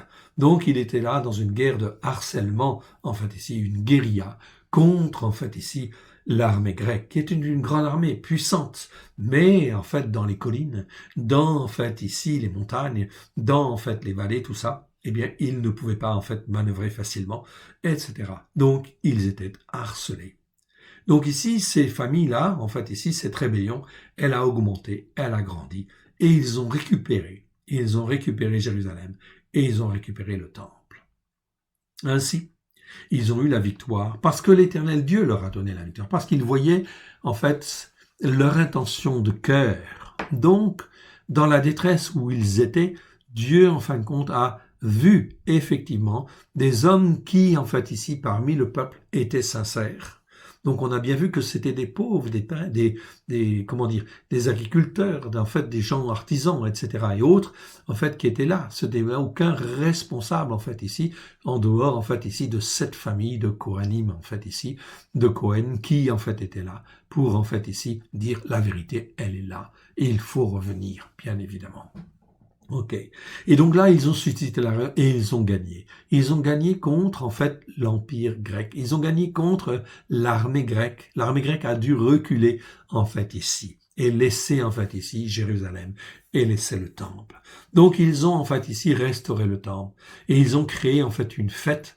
Ainsi, ils ont eu la victoire le 15e jour du mois de Kislev, qui est le 9e mois de l'année 164. Mais, les rabbins de l'époque, les sacrificateurs de l'époque, inspirés par l'Éternel, ont placé la fête le 25e jour du mois de Kislev. En fait, tout simplement, pourquoi? Eh bien, parce que c'est bien une inspiration du Seigneur, pour que ça corresponde à 9 mois et 10 jours, etc. Donc, c'est vraiment très clair, c'est pas n'importe où. Donc, en l'an 164 avant l'ère chrétienne, donc en décembre 164 avant l'ère chrétienne, eh bien, effectivement, il y a donc eu, pour la première fois, la célébration, la consécration, la fête de la dédicace. Elle a lieu au mois de décembre, oui bien sûr. Voilà pourquoi l'empereur Constantin va s'empresser, en fait ici, dans la mise en place de l'Église catholique qu'il met en place, va s'empresser en fait de supprimer les fêtes juives et les fêtes en fait hébraïques, et il va les supprimer, il va les remplacer. On va remplacer la Pâque de l'Éternel, P-A-Q-U-E, par les Pâques chrétiennes, P-A-Q-U-E-S. Ok, Pâques, P-A-Q-U-S, ça n'existe pas dans la Bible. Ça n'existe pas. Donc ça va être remplacé. On va remplacer la Pentecôte par une Pentecôte chrétienne et on va supprimer toutes les autres fêtes et on va installer en fait la fête de Noël qui, en fin de compte, va être une fête dans le but de focaliser les chrétiens sur la fête de, la fête de Noël afin de faire oublier la fête de Hanouka et que la fête de Hanouka ne soit jamais célébrée en fait ici, parmi en fait les chrétiens, évidemment. Pourquoi? Parce que en fait, elle est trop gênante. Oui, bien sûr. Elle parle de la dimension messianique, en fait, de l'antéchrist qui va venir. Et voilà pourquoi le monde chrétien n'est pas du tout instruit, ou très mal instruit de ces choses. en fait, ici. Donc voilà pourquoi il faut parler autour de nous. Noël, non, il ne faut pas faire Noël. Oui, bien sûr, il faut faire, en fait, ici, Hanouka, la fête de Hanouka. Voilà pourquoi vous qui écoutez, en fait, aujourd'hui, en fait, ici, cette vidéo, eh bien, prenez position d'une manière claire, d'une manière ferme. Non, je ne veux pas faire la fête de Noël. Pourquoi? Parce que c'est une fête qui n'est pas biblique. C'est une fête qui n'est pas même chrétienne. C'est une fête païenne, en réalité, que l'empereur romain Constantin a mis en place, en fait, ici, pour séduire, pour égarer les croyants. Vous voyez qu'on est là dans une manière de penser. La fête de Noël est tellement rentrée dans la tradition, en fait, ici, dans la tradition même commerciale, etc., c'est tellement rentré que les gens ont du mal à l'abandonner. Oui, bien sûr. Alors, on va toujours trouver des excuses. Oui, c'est une fête où on se rassemble en famille, ou ceci ou cela, etc. Ok, c'est l'occasion de se rassembler. Non, c'est pas ce que Dieu a voulu. Non. Il faut être dans la vérité. Voilà pourquoi, en fin de compte, il faut choisir. Hanouka ou Noël. Il faut choisir. Mais on ne peut pas manger, en fait, aux deux tables. C'est impossible, en fait, ici. Donc, voilà pourquoi je vous remets, en fait, ici, ce choix, en fait, ici, entre les mains. Bien sûr, que chacun choisisse selon ce qu'il a dans le cœur. Judas nettoie le temple en ruine, le purifie, il le consacre à nouveau au culte de l'Éternel. La profanation a duré 3 ans et 70 jours. Lorsque tout était prêt pour faire la cérémonie de la dédicace du temple, c'est-à-dire la consécration, la reconsécration en fait du temple, en fait ici, elle dure en fait 8 jours, la consécration en fait ici du temple, ça dure toujours 8 jours. Voilà pourquoi la fête de Hanouka dure 8 jours. Okay. Les sacrificateurs s'aperçurent qu'il n'y avait pas suffisamment d'huile consacrée pour allumer les 7 lampes du chandelier. Oui, bien sûr. Donc normalement, c'était le chandelier qui était dans le temple. Donc c'est un chandelier, c'est une menorah, c'est un chandelier à 7 branches. Un enfant, poussé par le Saint-Esprit, trouva une fiole d'huile consacrée, scellée du sceau du grand prêtre Yohanan. Jean. Okay. Cette fiole contenait suffisamment d'huile pour en fait une seule journée. Donc on pouvait en fait remplir en fait les 7 lampes en fait ici et pour une seule journée. Okay. Mais Dieu était tellement content en fait ici de cette reconsécration que l'Éternel accomplit alors un miracle et fit durer l'huile pendant 8 jours, les 8 jours de la fête de consécration. Pour rappeler cet événement, on inscrivit sur une toupie les premières lettres de cette mention, Nes Gadol Ayapo, qui signifie un grand miracle eut lieu ici. Donc ici, c'est bien en fait ici, quelque part, en fait aussi, l'histoire d'une approbation en fait de l'Éternel Dieu, en fait ici, quelque part, sur la reconsécration de ce temple. Et oui, l'Éternel Dieu ne peut qu'accepter, bien évidemment, en fait, évidemment, une reconsécration, en fait, ici, à lui, à son service. Cela nous parle, bien sûr. Est-ce que je veux saisir l'occasion de cette fête pour me reconsacrer, en fait, à l'Éternel Dieu? Oui ou non? Deuxième partie de cette étude sur Hanouka. Là, on est dans la deuxième partie, la dimension prophétique, en fait, selon les Écritures. Donc ça, c'est la deuxième partie. Deuxième partie, on va la voir, elle est donc très, très importante. Ok, parce qu'elle nous concerne aujourd'hui. Un empire mondial est en formation. Oui, ok, ça nous le savons. Nous pouvons en fin de compte le pressentir. Et ça, c'est la volonté de Dieu que de rassembler tous les peuples. C'est écrit dans les prophètes. De rassembler tous les peuples, en fait, ici, sous un même joug. Donc cela fait partie, en fin de compte, de la volonté de Dieu que cela se fasse. Donc je n'ai pas à m'élever contre cela. Non, pas du tout. Au contraire, si je m'élève contre cela, eh bien effectivement, m'élève contre la volonté de Dieu. Non. Je dois, en fin de compte, dans cette constitution-là, m'attacher à une seule chose, m'attacher à l'Éternel Dieu et rester attaché à Dieu, pour, en fin de compte, témoigner comme lui le veut, au travers de cette phase de constitution, en fait, ici. Mais en aucune manière, je ne dois prendre part à, en fait, ici, une quelconque entreprise qui viserait à contrecarrer, en fait, la mise en place de cet empire mondial. L'empire mondial, il va se faire. C'est écrit dans l'Apocalypse. Apocalypse 13, versets 1 à 2. mais ne combattez pas contre l'Éternel Dieu, évidemment. Apocalypse 13, 1 à 2 nous dit « Puis je vis monter de la mer une bête qui avait 10 cornes et 7 têtes, et sur ses cornes 10 diadèmes, et sur ses têtes des noms de blasphème. Je vis monter de la mer. La mer, c'est quoi? La mer, mon frère, ma sœur, c'est l'ensemble de l'humanité. L'humanité, l'ensemble des hommes. Une bête, c'est quoi une bête? Un empire. Donc un empire mondial, en fait, ici, qui va avoir 10 cornes. 10 cornes, c'est-à-dire 10 puissances, 10 rois, qui vont, en fin de compte, s'associer. 10 rois ou 10 présidents, peu importe. Okay, dans la Bible, c'est toujours, en fait, celui qui règne. Donc ici, 10 cornes, 10 hommes, en fin de compte, ici, qui vont, en fait, se rassembler et qui vont constituer un royaume mondial. Mais au moment, en fin de compte, ici, de l'Apocalypse, je m'aperçois qu'il n'y a plus, en fait, 10 têtes. Il n'y a plus que, en fait, 7 têtes. C'est-à-dire 3 sont tombées. Daniel, on le verra tout à l'heure, nous montre, en fait, ce qui se passe. Donc, la constitution d'un royaume mondial qui a 10 cornes, en fait, ici. Donc, 10 pays du monde entier vont s'associer. Il va y avoir une telle détresse, en fait, ici, que, en fin de compte, ici, les nations vont être obligées de s'associer. Ceci, en fin de compte, c'est la main de Dieu. C'est la main de Dieu afin que les hommes, en fait, puissent s'associer. Ces nations qui voulaient s'élever contre Dieu et qui s'élèvent contre Dieu vont s'associer.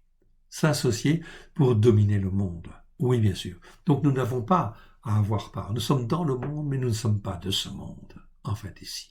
Donc ici, 10 cornes avec 10 têtes, puis en fait 3 disparaissent, il n'y a plus que 7 têtes, et c'est là que commence la bête de l'Apocalypse, l'Empire mondial. Et sur ces cornes, 10 diadèmes, et sur ces têtes, des noms de blasphème. Donc c'est pas très beau, évidemment. Le verset 2 nous dit en fin de compte ceci. La bête que je vis était semblable à un léopard. Ses pieds étaient comme ceux d'un ours, et sa gueule comme une gueule de lion. Le dragon lui donna sa puissance, son trône et une grande autorité. Je vois dans le verset 2, en fait ici, qu'on nous parle de 3 animaux, du léopard, de l'ours et de lion. Vous les avez en fait en couleur. Tout simplement parce que ces animaux-là, on en parle dans Daniel 7. J'ai fait en fait l'enseignement dans les prophéties de Daniel l'Apocalypse, dans le détail. Donc là, je ne fais qu'un résumé, tout simplement, en fait ici. Donc ces animaux-là ont agi du temps d'Israël, c'est-à-dire avant que Yeshua ne vienne. Et évidemment, en fait ici, tous ces animaux-là ont déjà agi. Ce sont des puissances spirituelles. Le léopard, c'est une puissance spirituelle qui fait que la nation qui est touchée par lui agit d'une certaine manière. L'ours, c'est la même chose. Et le lion, c'est pareil. Ils ont agi hier au temps d'Israël. Chacune de ces puissances, depuis que Christ est venu, a agi en fait pendant le temps des nations. Oui, bien sûr. D'une manière séparée. Hier, au temps d'Israël, ces rois, ces puissances ont agi d'une manière séparée.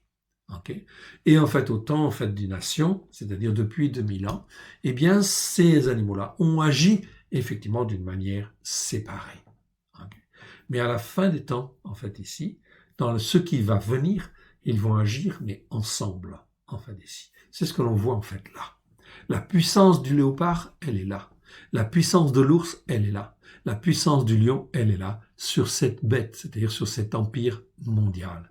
Donc la puissance, en fait, ici, sont effectivement confondues, associées, en fait, tout au moins déjà, en fait, ici, pour dominer le monde, en fait, ici. C'est donc quelque chose d'effroyable qui est en train de venir, mon frère, ma sœur.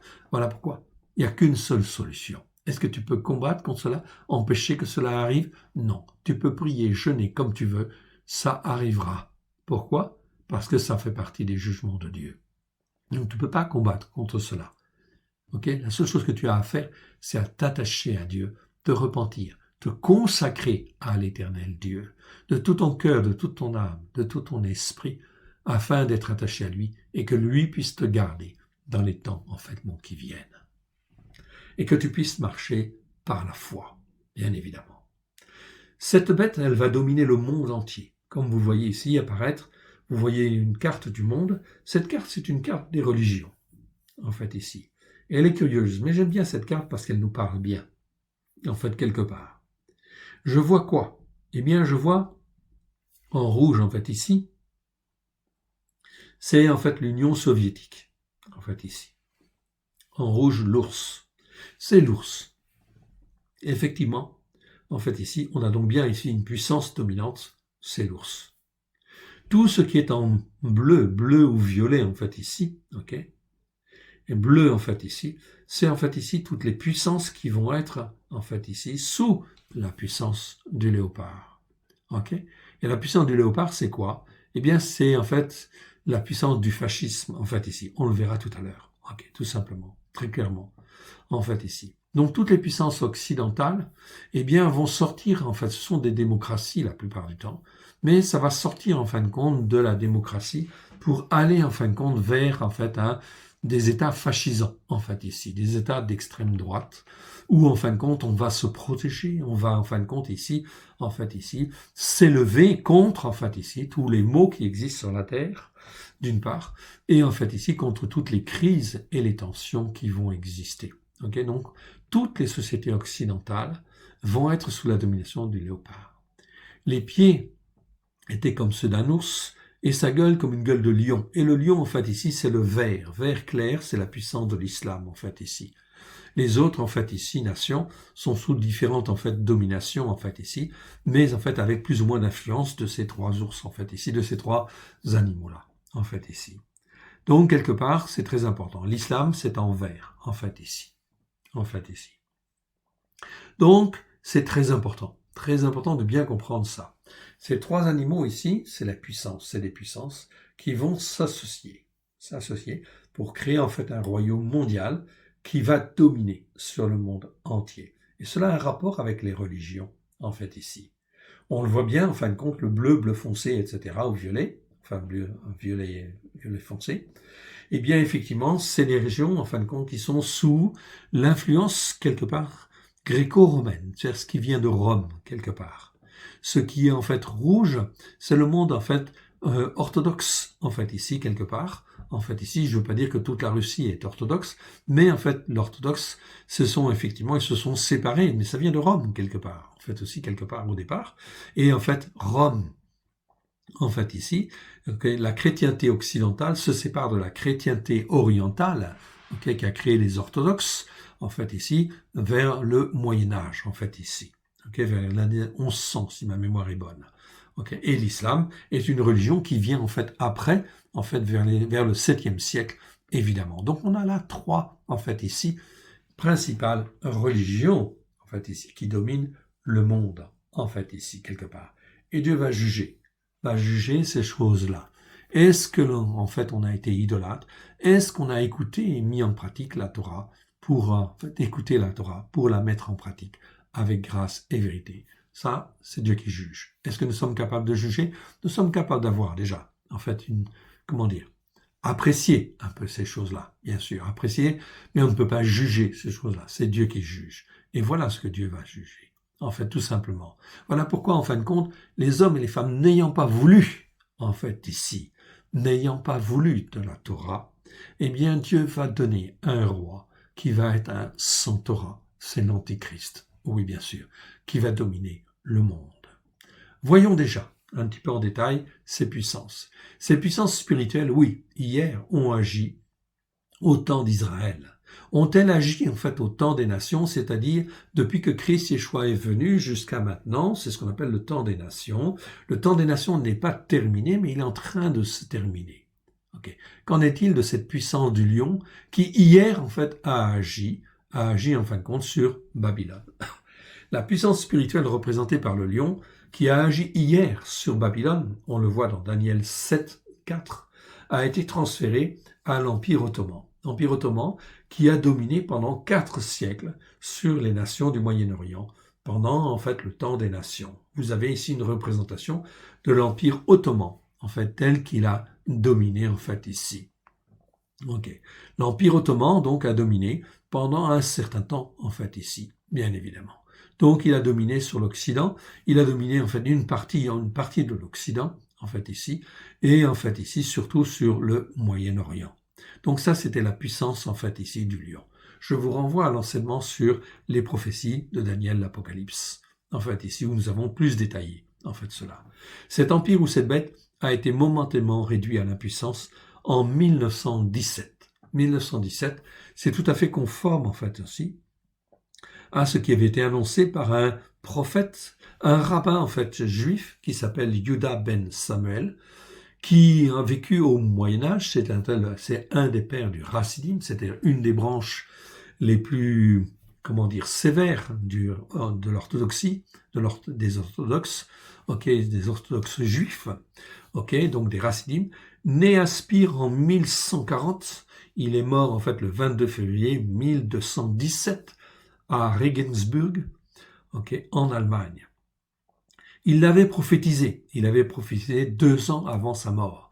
2 ans avant sa mort, il voit dans les Écritures, en fait, des choses très intéressantes. Personne ne sait comment il a pu voir cela, mais en fait, ça s'avère être tout à fait juste. Il avait dit que 6 jubilés après sa mort, donc il va mourir, en fait, ici, en 1217, il va dire que 6 jubilés après sa mort, c'est-à-dire 300 ans, un jubilé c'est 50 ans, après sa mort, les Ottomans, en fait ici Turcs ou les Turcs, deviendront régner sur Jérusalem pendant 8 jubilés, à savoir pendant 400 ans. C'est exactement, mon frère, ma sœur, ce qui s'est passé. L'Empire ottoman a régné sur tout le Moyen-Orient de 1517 à 1917. 1917, c'était en fin de compte là, une année comme une année de jubilé. Une année en fin de compte où on libère les peuples. On redonne en fait la terre à ceux à qui ça doit appartenir. Voilà pourquoi en fin de compte ici, tous les pays du Moyen-Orient ont été sous la tutelle de pays occidentaux, c'est-à-dire de la France et en fait de l'Angleterre principalement. Tout Israël, l'Israël qui existait en fait ici, a été mis sous la tutelle, effectivement, en fait ici, principalement de l'Angleterre. Voilà pourquoi, en fin de compte, les Juifs qui devaient émigrer, devaient émigrer, en fait, à l'époque, on appelait ça la Palestine, mais c'est un faux mauvais nom. C'est en Israël, revenir, en fait, dans leur terre, en fait, ont pu s'opposer, effectivement, à l'autorité, effectivement, donc, des Anglais. C'est l'histoire, en fait, de Exodus, où les Juifs ne peuvent même pas rentrer, en fait, dans leur pays. Opposition, bien sûr, qui a été jugée, en fait, ici, par Dieu, c'est-à-dire en fait que l'empire en fait britannique s'est effondré puisqu'il s'est opposé au dessein de Dieu. L'empire en fait ici, l'empire britannique a été défait. Aujourd'hui, l'empire britannique n'est plus un empire. Et aujourd'hui, en fait, l'Angleterre, en fait ici, elle sort en fin de compte de l'Europe, ce qui est en fait aussi quelque part très dangereux, en fait aussi quelque part. Cela veut dire qu'en fait, économiquement, la nation d'Angleterre est en train de péricliter. Pourquoi ? Elle est laissée, en fait, on a l'abandon, tout simplement à cause des jugements de Dieu. Ce sont des jugements de Dieu. De la même que, en fait, De Gaulle. De Gaulle, en fait, notre président. En 67, il s'est opposé, en fin de compte, à Israël, et il a traité, en fin de compte, ici, Israël d'orgueilleux, etc. Non, Israël, en fait, en 67, c'est la guerre de Kippour, oui, se défend, et Dieu a redonné déjà une part, en fait, de la terre à Israël. Mais, en fait, ici, De Gaulle, en fin de compte, traite, en fait, Israël de peuple orgueilleux, etc. Je ne dirai pas tout ce qu'il a dit, mais résultat des courses, que s'est-il passé? En fin de compte, en 68, l'année suivante, ce fut mai 68, et De Gaulle a dû partir, en fin de compte, de la France, partir de son septennat, a dû arrêter de régner, en fait, ici, sur la France, tout simplement parce que c'est une sanction aussi de l'Éternel. C'est pour vous montrer, en fait, que Dieu tient, en fait, à Israël. Dieu a permis que Israël, en 48, en fait, ici, que les nations puissent redonner une partie, en fait, de la terre à Israël, parce que ça fait partie de la prophétie, bien évidemment, qui doit s'accomplir, bien évidemment. Donc ici, Israël, Dieu est en train de préparer Israël afin qu'Israël puisse redevenir, en fait ici, une nation importante et une nation qui aura son mot à dire et une nation qui doit être un témoin, en fait ici, de la parole de Dieu. C'est pour ça que la Torah, doit toujours exister, en fait, en Israël et qu'on ne doit absolument pas, en fait, faire d'Israël une nation comme une autre nation.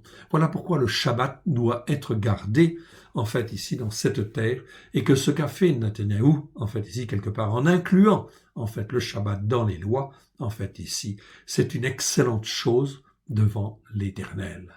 Parce qu'Israël est un témoin de la vérité, un témoin de la Torah. Voilà pourquoi nous devons soutenir en fait Israël dans la prière, okay, et bénir en fait Israël, afin qu'Israël puisse trouver sa place. Et effectivement, si Israël trouve sa place, à ce moment-là, les nations trouveront leur place. Pour le moment, elles n'auront pas leur place. Elles vont être confrontées à de graves difficultés. La puissance du lion, c'était donc la puissance en fait de l'Empire ottoman. Cela nous permet de voir en fait comment en fait les Turcs, les Ottomans de l'époque, comment en fait ils réagissaient, avec quelle cruauté en fait ils réagissaient. C'est l'esprit qui existait sur Babylone, un peuple cruel et furibond, va dire Jérémie, en fait bon de Babylone. Et c'est exactement ce qu'a été en fin de compte ici les Turcs, les Ottomans, en fait ici. Ça a été un peuple cruel et furibond, en fait ici. Donc ça nous donne une image du lion. Continuons, passons maintenant à l'ours. L'ours, en fin de compte, quel est cet animal-là? La puissance qui était derrière l'ours, c'est la puissance, en fin de compte, qui agissait hier sur les Mèdes et les Perses. On voit donc une carte. Cette carte, en fait, je l'ai prise parce qu'elle est très, en fin de compte, représentative. On voit bien, en fait, en rouge, en fait, ici, la puissance, en fait, ici, de l'ours. La puissance spirituelle de l'ours, en rouge, en fait, ici, qui hier a agi au temps d'Israël, okay, sur les Mèdes et les Perses, a été transférée pendant le temps des nations, en fait, ici, à l'Union soviétique, l'ex-Union soviétique. Disons en quelques mots, les Écritures précisent que cette bête a mangé beaucoup de chair. Daniel 7, verset 5, c'est écrit, c'est la Bible. Okay? Cet ours mange beaucoup de chair. Okay? Les Mèdes et les Perses ont détruit beaucoup, en fait aussi, beaucoup de peuples, beaucoup de nations. Et on ne pouvait pas s'opposer. La loi des Mèdes et des Perses faisait que, en fait ici, même les rois étaient obligés, en fin de compte, d'obéir, en fait, ainsi, à la loi qui était mise en place. C'est la loi, c'est le système qui prévaut. L'ex-Union soviétique, c'est ça. C'est le système qui prévaut sur l'individu, peu importe les individus. Les individus, en fait, n'ont pas d'importance. Ils sont un élément, en fin de compte, de l'ensemble, et c'est l'ensemble, en fait, qui prime. On estime que depuis 1917, le communisme, ou le socialisme, vous l'appelez comme vous voulez, en fait ici, le communisme a exterminé près de 70 millions d'individus, de personnes, en l'espace de 70 ans. 70 millions, le communisme a en fin de compte éliminé, exterminé 70 millions de personnes. On estime, c'est une estimation. On peut très bien se tromper un peu, mais c'est énorme. C'est l'idéologie, c'est la philosophie, c'est, comment dire, la manière d'être des hommes, en fait, qui a engendré le plus de morts. Le plus de morts, en fait, dans l'histoire de l'humanité, c'est, en fait, ici, la puissance de l'ours qui est là. On extermine. Tous les cadres, tous ceux qui avaient de l'intelligence, qui pouvaient s'opposer, en fait, au régime, on les extermine. C'est ça le principe, en fait, bon de l'ours. Toute opposition, on la détruit. Okay? Elle est envoyée au goulag ou, en fin de compte, elle est détruite, en fait, ici, carrément. Donc ici, c'est vraiment, en fait, la puissance de l'ours. C'est pour vous montrer, en fait, ici, ce que c'est que la puissance de l'ours. Car l'ours, on va le retrouver. Okay? Il est en sommeil, en fait, ici, quelque part, mais il va revenir. Okay? Tous ceux qui vont s'opposer à la mise en place, en fait, du royaume mondial, en fait, ici, eh bien, tous ceux qui vont faire partie de l'opposition, en fait, à cela, eh bien, vont être, en fait, ici, sujets à l'extermination ou à s'enfuir. Oui, bien sûr. On ne discute pas avec ces régimes-là. Ça, c'est la puissance de l'ours. C'est la puissance des Mèdes et des Perses hier, et c'est la puissance de l'URSS, hier, en fait, ici, dans sa sphère d'influence, en fait, ici. Ok, on continue, on estime donc 70 millions. Cette puissance ou bête a été frappée et est également momentanément réduite à l'impuissance. Elle a perdu une partie de sa domination. Oui, bien sûr, elle a perdu les pays en fait sur lesquels elle avait de l'influence, oui, bien sûr, notamment Estonie, Lettonie, etc., tous ces pays-là, en fait ici, qui était dans sa mâchoire. C'est pour ça qu'en fait, normalement, ça représente en fait comme un ours, en fait ici, avec une gueule, mais la bout de la gueule, en fait ici, est en fait ici en vert, en fait ici, parce que ça dépend de l'époque où cette carte a été faite. Oui, bien sûr. Ok. Donc ici, ça c'est la puissance de l'ours. Maintenant, on arrive à la puissance du léopard, troisième en fait puissance qui va agir. Le léopard, c'est quoi en réalité? Le léopard, ça agit hier. Ok, c'était la puissance qui agissait sur Alexandre le Grand, avec les Grecs. Oui, bien sûr. Ici, donc, on la revoit, en fait, ici, apparaître. Depuis ces 2000 ans, elle a agi. Où est-ce qu'elle a agi, en fait, ici? Quelle est, en fait, hier? Quelle est, en fait, je vous donne un indice, en fait, ici, mais vous l'avez compris, en fait, bon, déjà, quelle est, en fin de compte, comment dire, hier, les Grecs, qu'est-ce qu'ils voulaient? Ils voulaient détruire la vérité, détruire la Torah, détruire le peuple de Dieu, en fait, ici, tout simplement, en fait, ici. Donc, en fait, quelle est la nation, en fait, ici, qui, dans ces 2000 ans, a voulu détruire, en fait, Israël, détruire, en fait, la Torah? Oui, bien sûr. Eh bien, c'est Hitler. C'est l'Allemagne nazie, en fait, ici, tout simplement.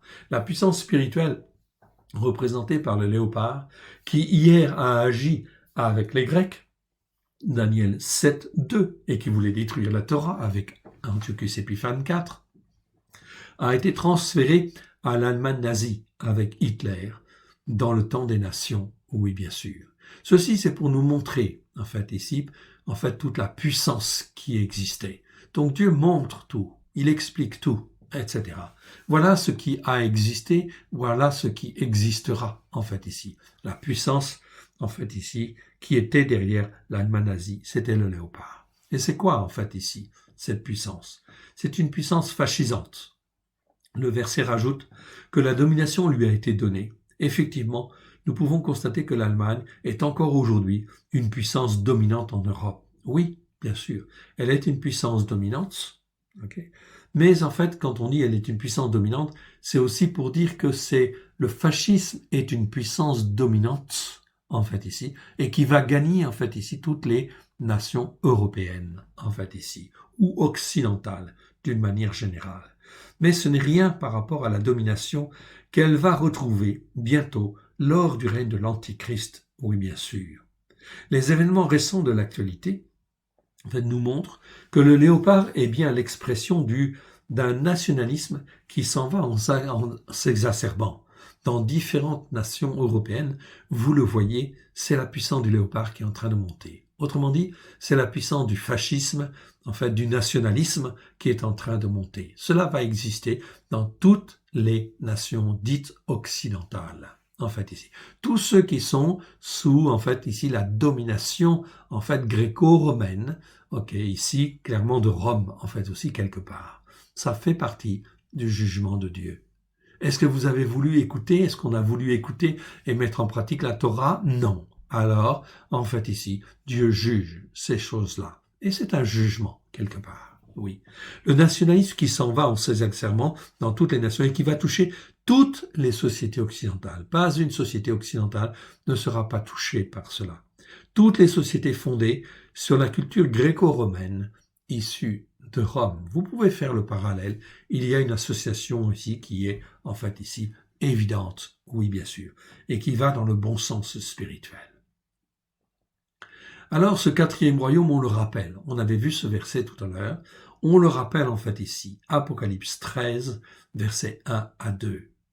Et je vis monter de la mer. Donc, je vis monter de l'ensemble de l'humanité. Une bête, donc un empire, qui avait 10 cornes et 7 têtes, en fait, ici.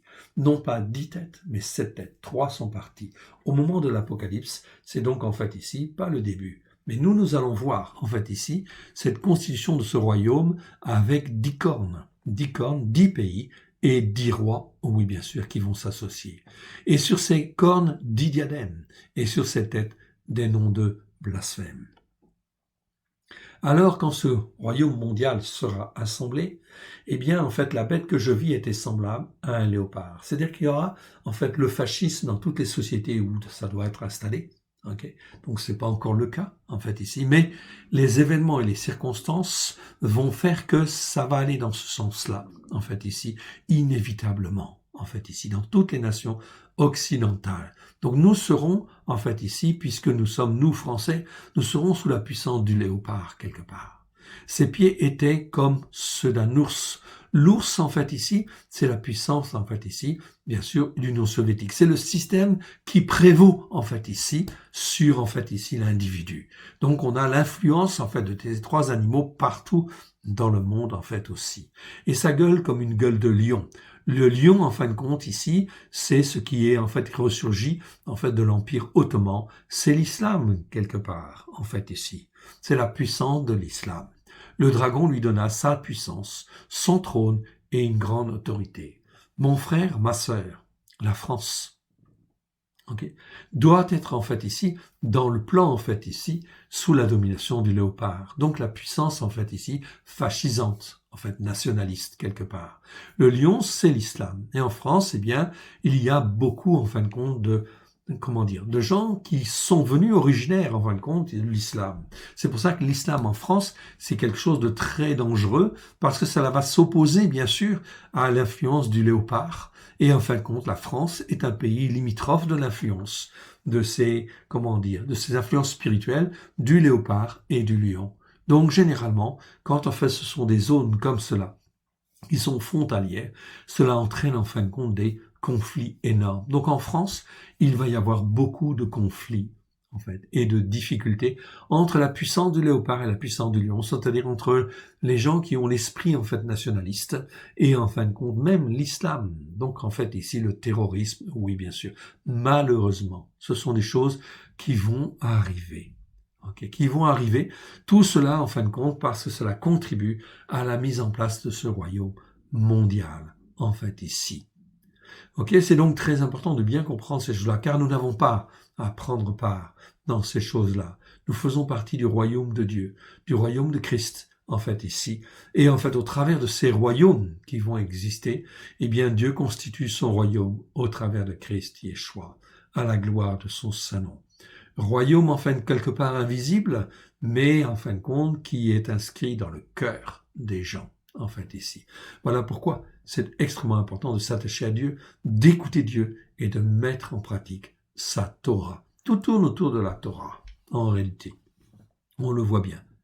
Ici, la fin de ce verset dit, le dragon lui donna sa puissance, son trône et une grande autorité. C'est quoi le dragon? Le dragon, c'est Satan. C'est la puissance de Satan qui va donner, en fait, ici, la puissance, en fait, ici, d'une puissance supplémentaire à ce royaume mondial pour qu'il puisse dominer sur le monde entier.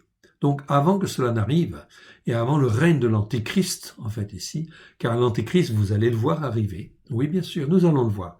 Nous sommes la génération qui allons voir ces choses-là. Il y aura l'enlèvement. Mais ceux qui ne sont pas enlevés vont effectivement, en fin de compte, subir toute la puissance de ce royaume mondial. Oui, bien sûr, avec toutes les persécutions qui s'en suivent, avec la persécution de l'Antichrist. Oui, bien sûr. L'Antichrist, c'est celui qui est contre Christ, qui est contre la Torah. En fait, ici. On continue. Ici, l'Empire mondial se constitue avec 10 rois, bien sûr. En fait, ici, on a les explications dans Daniel 7, versets 7 à 8. Il est dit, après cela, je regardais pendant mes visions nocturnes, et voici, il y avait un 4e animal. Donc, c'est le 4e royaume qui arrive. Terrible, épouvantable, extraordinaire. Il avait de grandes dents de fer. Ah, le fer, en fait, ici, je vous renvoie à l'enseignement sur Daniel l'Apocalypse que nous avons fait. Dès qu'on parle du fer, ça veut dire c'est Rome qui est derrière. Rome est là. Donc, c'est pour ça que les sociétés occidentales sont dans une culture gréco-romaine, en fait, ici. Donc, ça veut dire que c'est ici une puissance, en fait, du fer, en fait, qui est là. Elle avait de grandes dents de fer, donc elle va manger, dévorer tout, en fait, ici. Il mangeait et brisait, et il foulait aux pieds ce qui restait. Il était différent de tous les animaux précédents, et il avait 10 cornes. Donc ici, un royaume mondial de 10 cornes, 10 pays, 10 puissances qui s'associent. Donc pour que ça se fasse, il faut vraiment qu'il y ait beaucoup de troubles, en fait, déjà, et en fin de compte, d'infections de peste, en fait, aussi, comme le Covid-19. Donc même si le vaccin, en fait, arrive là, en fait, ici, ce n'est pas la solution. Non, la solution, c'est de se repentir, de s'attacher à Dieu et de rester attaché à Dieu afin de passer au travers, évidemment. Ok, le vaccin qui vient, ça ne contribuera qu'à enrichir le laboratoire qui l'a fait, c'est tout. Mais on est dans les histoires du monde, en fait, ici. Et on est dans la panique du monde, en fait, ici. Nous ne devons pas être là-dedans. Et nous devons apprendre à être sages et à ne pas rentrer dans les systèmes de ce monde, bien évidemment. Donc, il avait 10 cornes, ici. Le verset suivant nous dit ceci. Je considérais les cornes, et voici une autre petite corne. Donc, il y avait donc 10 rois avec 10 cornes, sortis du milieu d'elles. Donc, il y a une 11e corne qui est là, qui vient, une petite corne. Donc, quelqu'un, un homme, en fait, ici, c'est bien un homme. Et 3 des premières cornes, donc les 10 cornes, 3 furent arrachées. Donc, parmi les 10 rois, il y en a 3 qui tombent, devant cette corne. Et voici, elle avait des yeux comme des yeux d'homme. Donc, on te dit que cette corne-là, cette petite corne, elle avait comme des yeux d'homme. Donc, c'est le mot Enoch, en fait, en araméen. Ça veut dire que c'est comme si c'était Enoch, en fait, en hébreu. C'est un homme, tout simplement. Donc, c'est un homme qui va s'élever. C'est quoi? C'est qui? C'est l'Antéchrist. Oui, bien sûr, qui vient. Et une bouche qui parlait avec arrogance. Une bouche qui parlait avec arrogance. Donc il fait partie, en fait, ici, des peuples, des nations qui veulent s'élever contre Dieu et il parle avec arrogance, déjà, en fait, contre Dieu, en fait, ici. Enfin, au départ, il parle avec arrogance. C'est pas spécialement forcément contre Dieu, mais il est arrogant, en fait, ici. Donc, on va le voir. On le verra, mes frères et sœurs. Vous verrez toutes ces choses.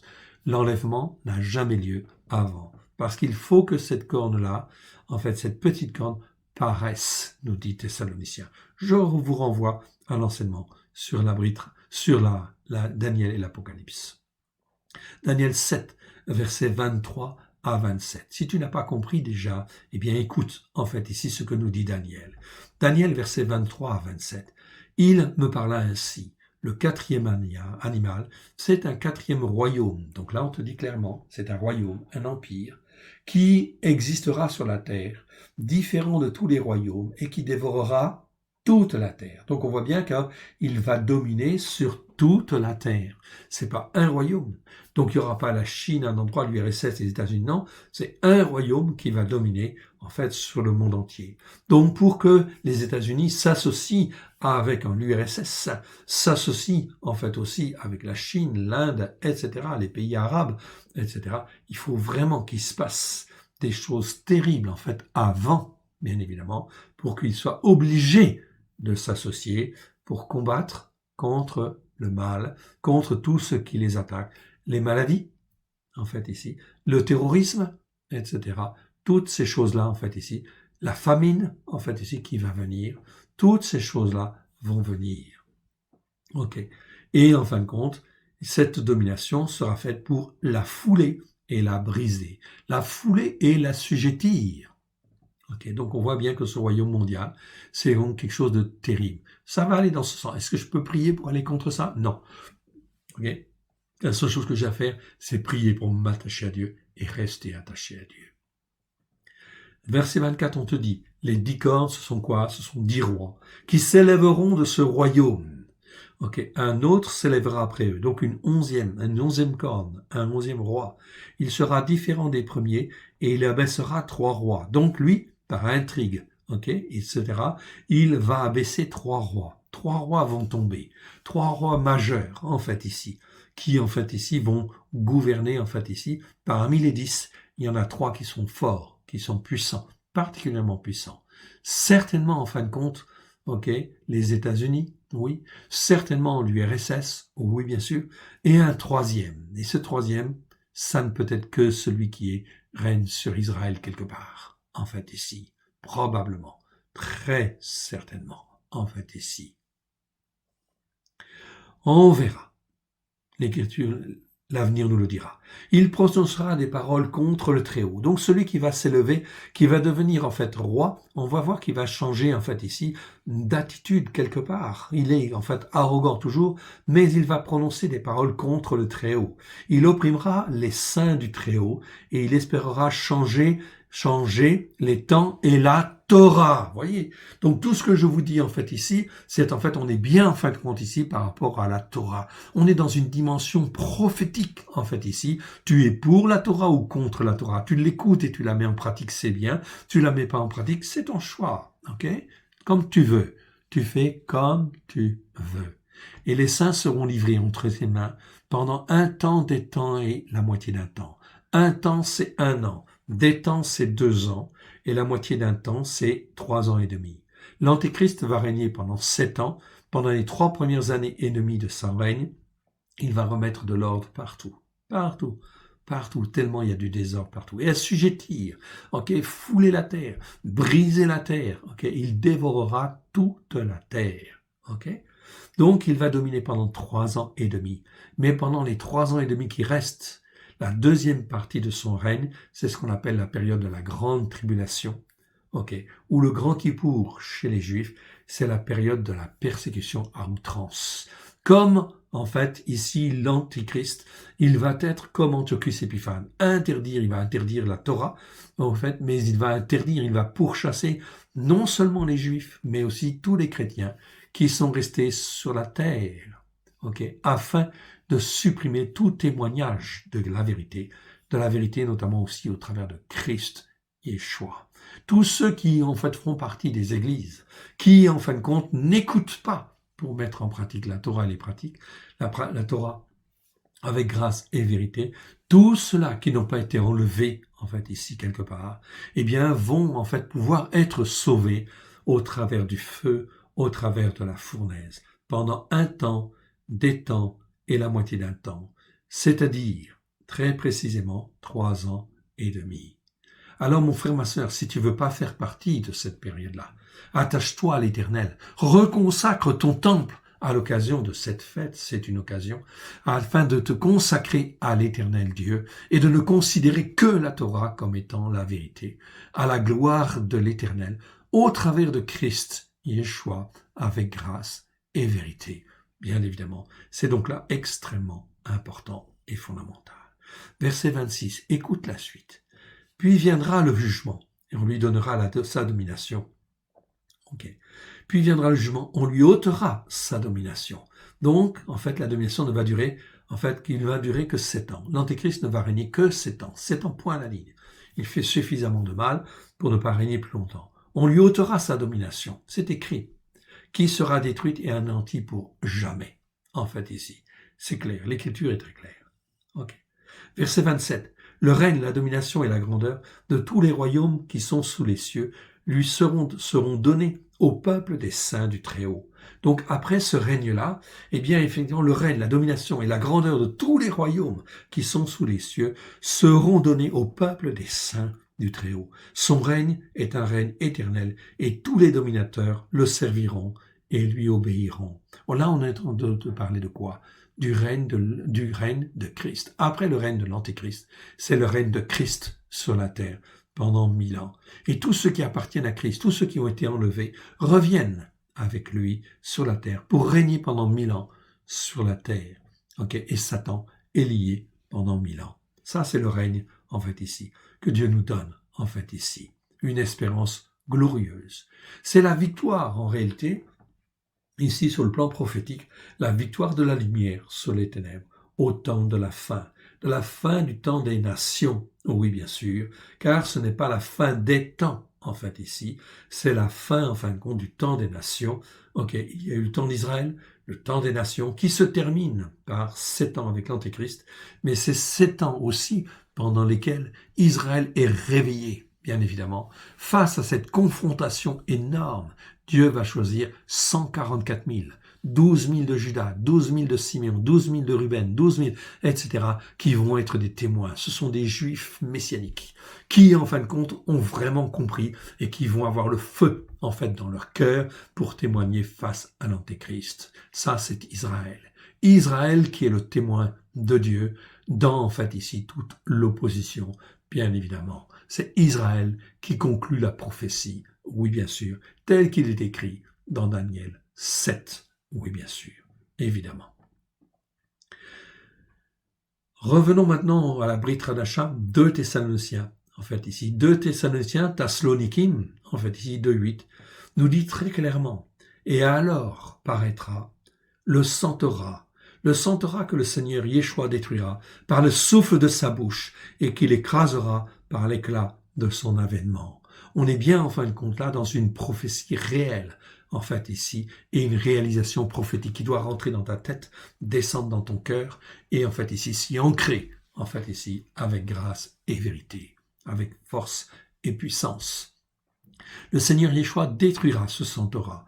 Ici, c'est bien écrit, sang Torah. Mais dans les Écritures, ce n'est pas traduit comme cela. Dans toutes les traductions françaises, à la place, en fait, ici, de ce mot, en fait, ici, ce mot, en fait, sans Torah, c'est le mot anomos. Anomos, en grec. A, ça veut dire, en fait, privé, c'est le contraire, en fait, ici, c'est sans. Et nomos, ça veut dire Torah. Torah, en fait, ici, nomos, ça veut dire loi ou Torah. En fait, c'est clairement un mot qui veut dire sans Torah ou sans loi, en fait, ici, sans la loi de Dieu. En fait, ici. A, c'est privatif. Ok? Et nomos, c'est la Torah. Donc, c'est sans Torah ou contre la Torah. C'est le sans Torah, en fait, ici, tout simplement. Ok? C'est bien ce qui est écrit. C'est écrit, Paulos l'a écrit. Le sans Torah va venir. Tu n'as pas voulu de la Torah? Tous ceux qui n'ont pas voulu de la Torah, eh bien, ils auront pour roi un sans Torah. Ok? Puisque c'est ce qu'ils ont voulu. Ils n'ont pas voulu de la Torah? Alors ils auront un sans Torah. Ça, c'est le jugement de Dieu, quelque part, sur les nations. Sur l'Église aussi, quelque part, en fait aussi, très clairement. Tu veux pas de la Torah? Alors tu auras un sans Torah qui va régner sur toi. Alors paraîtra le sans Torah. Sans Torah ici, c'est le mot anomos. Ça ne veut pas dire impie. Il y a un autre mot grec pour dire impie. Comme tu le vois en fait ici à l'écran, le mot impie en grec, c'est asebes. Asebes, ça veut dire l'impie. Celui qui dit mal contre Dieu, qui injure Dieu, qui insulte Dieu, qui s'oppose en fait à Dieu. C'est ça l'impie, en fait ici. Qui est contre Dieu, qui se révolte contre Dieu. Anomos, c'est le sans Torah. Ici, toutes nos traductions sont faussées. Toutes les traductions françaises, en tout cas. Je ne connais pas, en fait, toutes les langues, ok, mais en français, en fait, ici, si vous consultez 2 Thessaloniciens 2:8, c'est marqué « Et alors paraîtra l'impie ». Non, c'est pas l'impie, c'est le sans Torah. Donc, c'est une affaire de Torah. Torah ou Torah pas, en fait, ici, tout simplement, en fait, ici. J'ai fait un séminaire, nous offrons un séminaire sur le thème Torah, Torah pas. Il existe sur notre site, www.alécoledeyeshua.com. Vous pouvez le consulter. Il n'est pas accessible, en fait, à tout le monde, en fait, ici. Donc, ici, c'est très important. Il faut s'inscrire. Ça, c'est pour ceux qui veulent, en fait, ici, en fait, aller, en fait, ici, sur la Torah, avec grâce et vérité au travers de Christ Yeshua. Ils peuvent avoir tous ces enseignements, oui, bien sûr. En complément des parachutes, en complément du reste, bien sûr. Donc ici, on est dans le sans Torah, en fait, ici. Hanouka est donc une fête messianique, car elle annonce la victoire de Yeshua sur, en fait, le règne des ténèbres que l'Antéchrist va imposer à toutes les nations, sur tous les peuples de la terre. Cette victoire, c'est la victoire de la lumière sur les ténèbres. La victoire de la lumière sur les ténèbres, en fait, ici. Ok. C'est donc très, très important. Victoire de la lumière sur les ténèbres, ainsi au travers du règne messianique sur la terre, Yeshua viendra accomplir la victoire de la lumière sur les ténèbres. Satan sera lié pendant 1000 ans, ainsi qu'il est dit dans Apocalypse chapitre 20, versets 1 à 6. Tu peux le regarder, mon frère, ma sœur. Satan est lié. Il n'y aura donc plus d'influence, en fait, ici, de l'ennemi de nos âmes. Et oui, bien sûr. Très important, cette influence. Yeshua nous en a parlé. En fait, lorsqu'il est venu, il a parlé de cette influence. C'est vrai, la traduction n'est pas toujours, en fin de compte, adéquate. Effectivement, c'est pour ça que vous aurez bientôt une version qui, en fin de compte, ici, sera corrigée et va révéler toutes ces choses-là. Okay. Elle arrive bientôt. Fin de cette année, début de l'année prochaine. Okay. La fête de Hanouka, depuis le IVe siècle. Mon frère, ma sœur, j'insiste, je répète. Depuis le IVe siècle. Au 1er siècle, on pratiquait la fête de Hanouka, bien évidemment. Okay. 2e siècle aussi, 3e siècle aussi, la plupart du temps. À partir du 4e siècle, avec l'empereur romain Constantin, cette fête est supprimée. Depuis le 4e siècle, en fait, voilà pourquoi on peut se poser la question. Depuis le 4e siècle, cette fête n'aurait-elle pas dû être, chez les chrétiens du monde entier, une fête messianique pour annoncer la victoire de Yeshua sur les ténèbres? plutôt que de célébrer Noël, qui est une fête commerciale, qui n'a rien à voir, qui n'est pas une fête biblique, parce que Yeshua n'est jamais né, en fin de compte, à 25 décembre. Non, jamais. Il est né au moment de la fête des tabernacles. On en a la preuve aujourd'hui. Okay, je vous renvoie aux enseignements sur la fête des tabernacles. Donc ici, en fait, c'est une vraie mascarade, quelque part. C'est une vraie séduction, quelque part. Et c'est une vraie séduction, c'est qui devient, en fait, carrément un égarement, en fait, ici. La fête de Noël, c'est un égarement. C'est une fête, en fait, ici, qui égare, en fait, tout le monde. Okay? Mais c'est tellement ancré dans la tradition, en fait, là. On est dans l'esprit de l'Antéchrist, qui insère dans nos têtes, dans notre manière de vivre, des choses qui sont fausses. Voilà pourquoi il faut déceler ces choses-là et ne pas les faire, ne pas les pratiquer. Sinon, ça risque d'être extrêmement dangereux, et dans les temps qui viennent, et encore plus maintenant qu'hier. Bien sûr qu'elle aurait dû être célébrée. La fête de Hanouka, si tous les ans on avait parlé de ça, qu'il y aurait un antéchrist qui viendrait, et qu'en fin de compte, la Torah, en fin de compte, allait être négligée, etc., ok, eh bien, on aurait pu se poser les bonnes questions. Bien sûr, la fête de Hanouka est l'occasion de se poser les bonnes questions. N'est-ce pas là le moment de célébrer Yeshua comme il convient, et de montrer qu'il est venu pour accomplir les Écritures et non les abolir? Okay. Reconsacrons-nous. Donc, si nous le voulons, nous pouvons nous reconsacrer alors, comme reconsacrer alors notre corps, qui est censé être le temple du Saint-Esprit, bien évidemment. Donc, le temple du Seigneur, dès lors que je fais Shabbat, c'est bien, les fêtes d'Éternel, c'est bien. Si je ne fais pas encore ces choses-là, il faut que je les fasse. Il faut que je plie ma volonté à la parole de Dieu. Job disait, j'ai fait plier ma volonté à la parole de Dieu. Si Dieu dit de faire comme ça, il faut faire comme cela. C'est la seule manière de sortir de l'emprise de l'esprit de l'Antéchrist, de l'esprit de gréco-romain, en fait ici, qui a pu nous envahir, en fait ici, et nous faire faire des choses par tradition. Et ça, c'est pas une bonne chose. C'est comme si on était des pharisiens, des hypocrites, en fait ici, quelque part, devant Dieu. Mais l'hypocrisie, en fait ici, Dieu va la relever, va la soulever. Voyons ce que Yeshua nous dit sur cette fête. Et nous arrivons à la troisième partie. Je vais m'arrêter là, on va faire une pause et on verra la troisième et quatrième partie, donc tout à l'heure.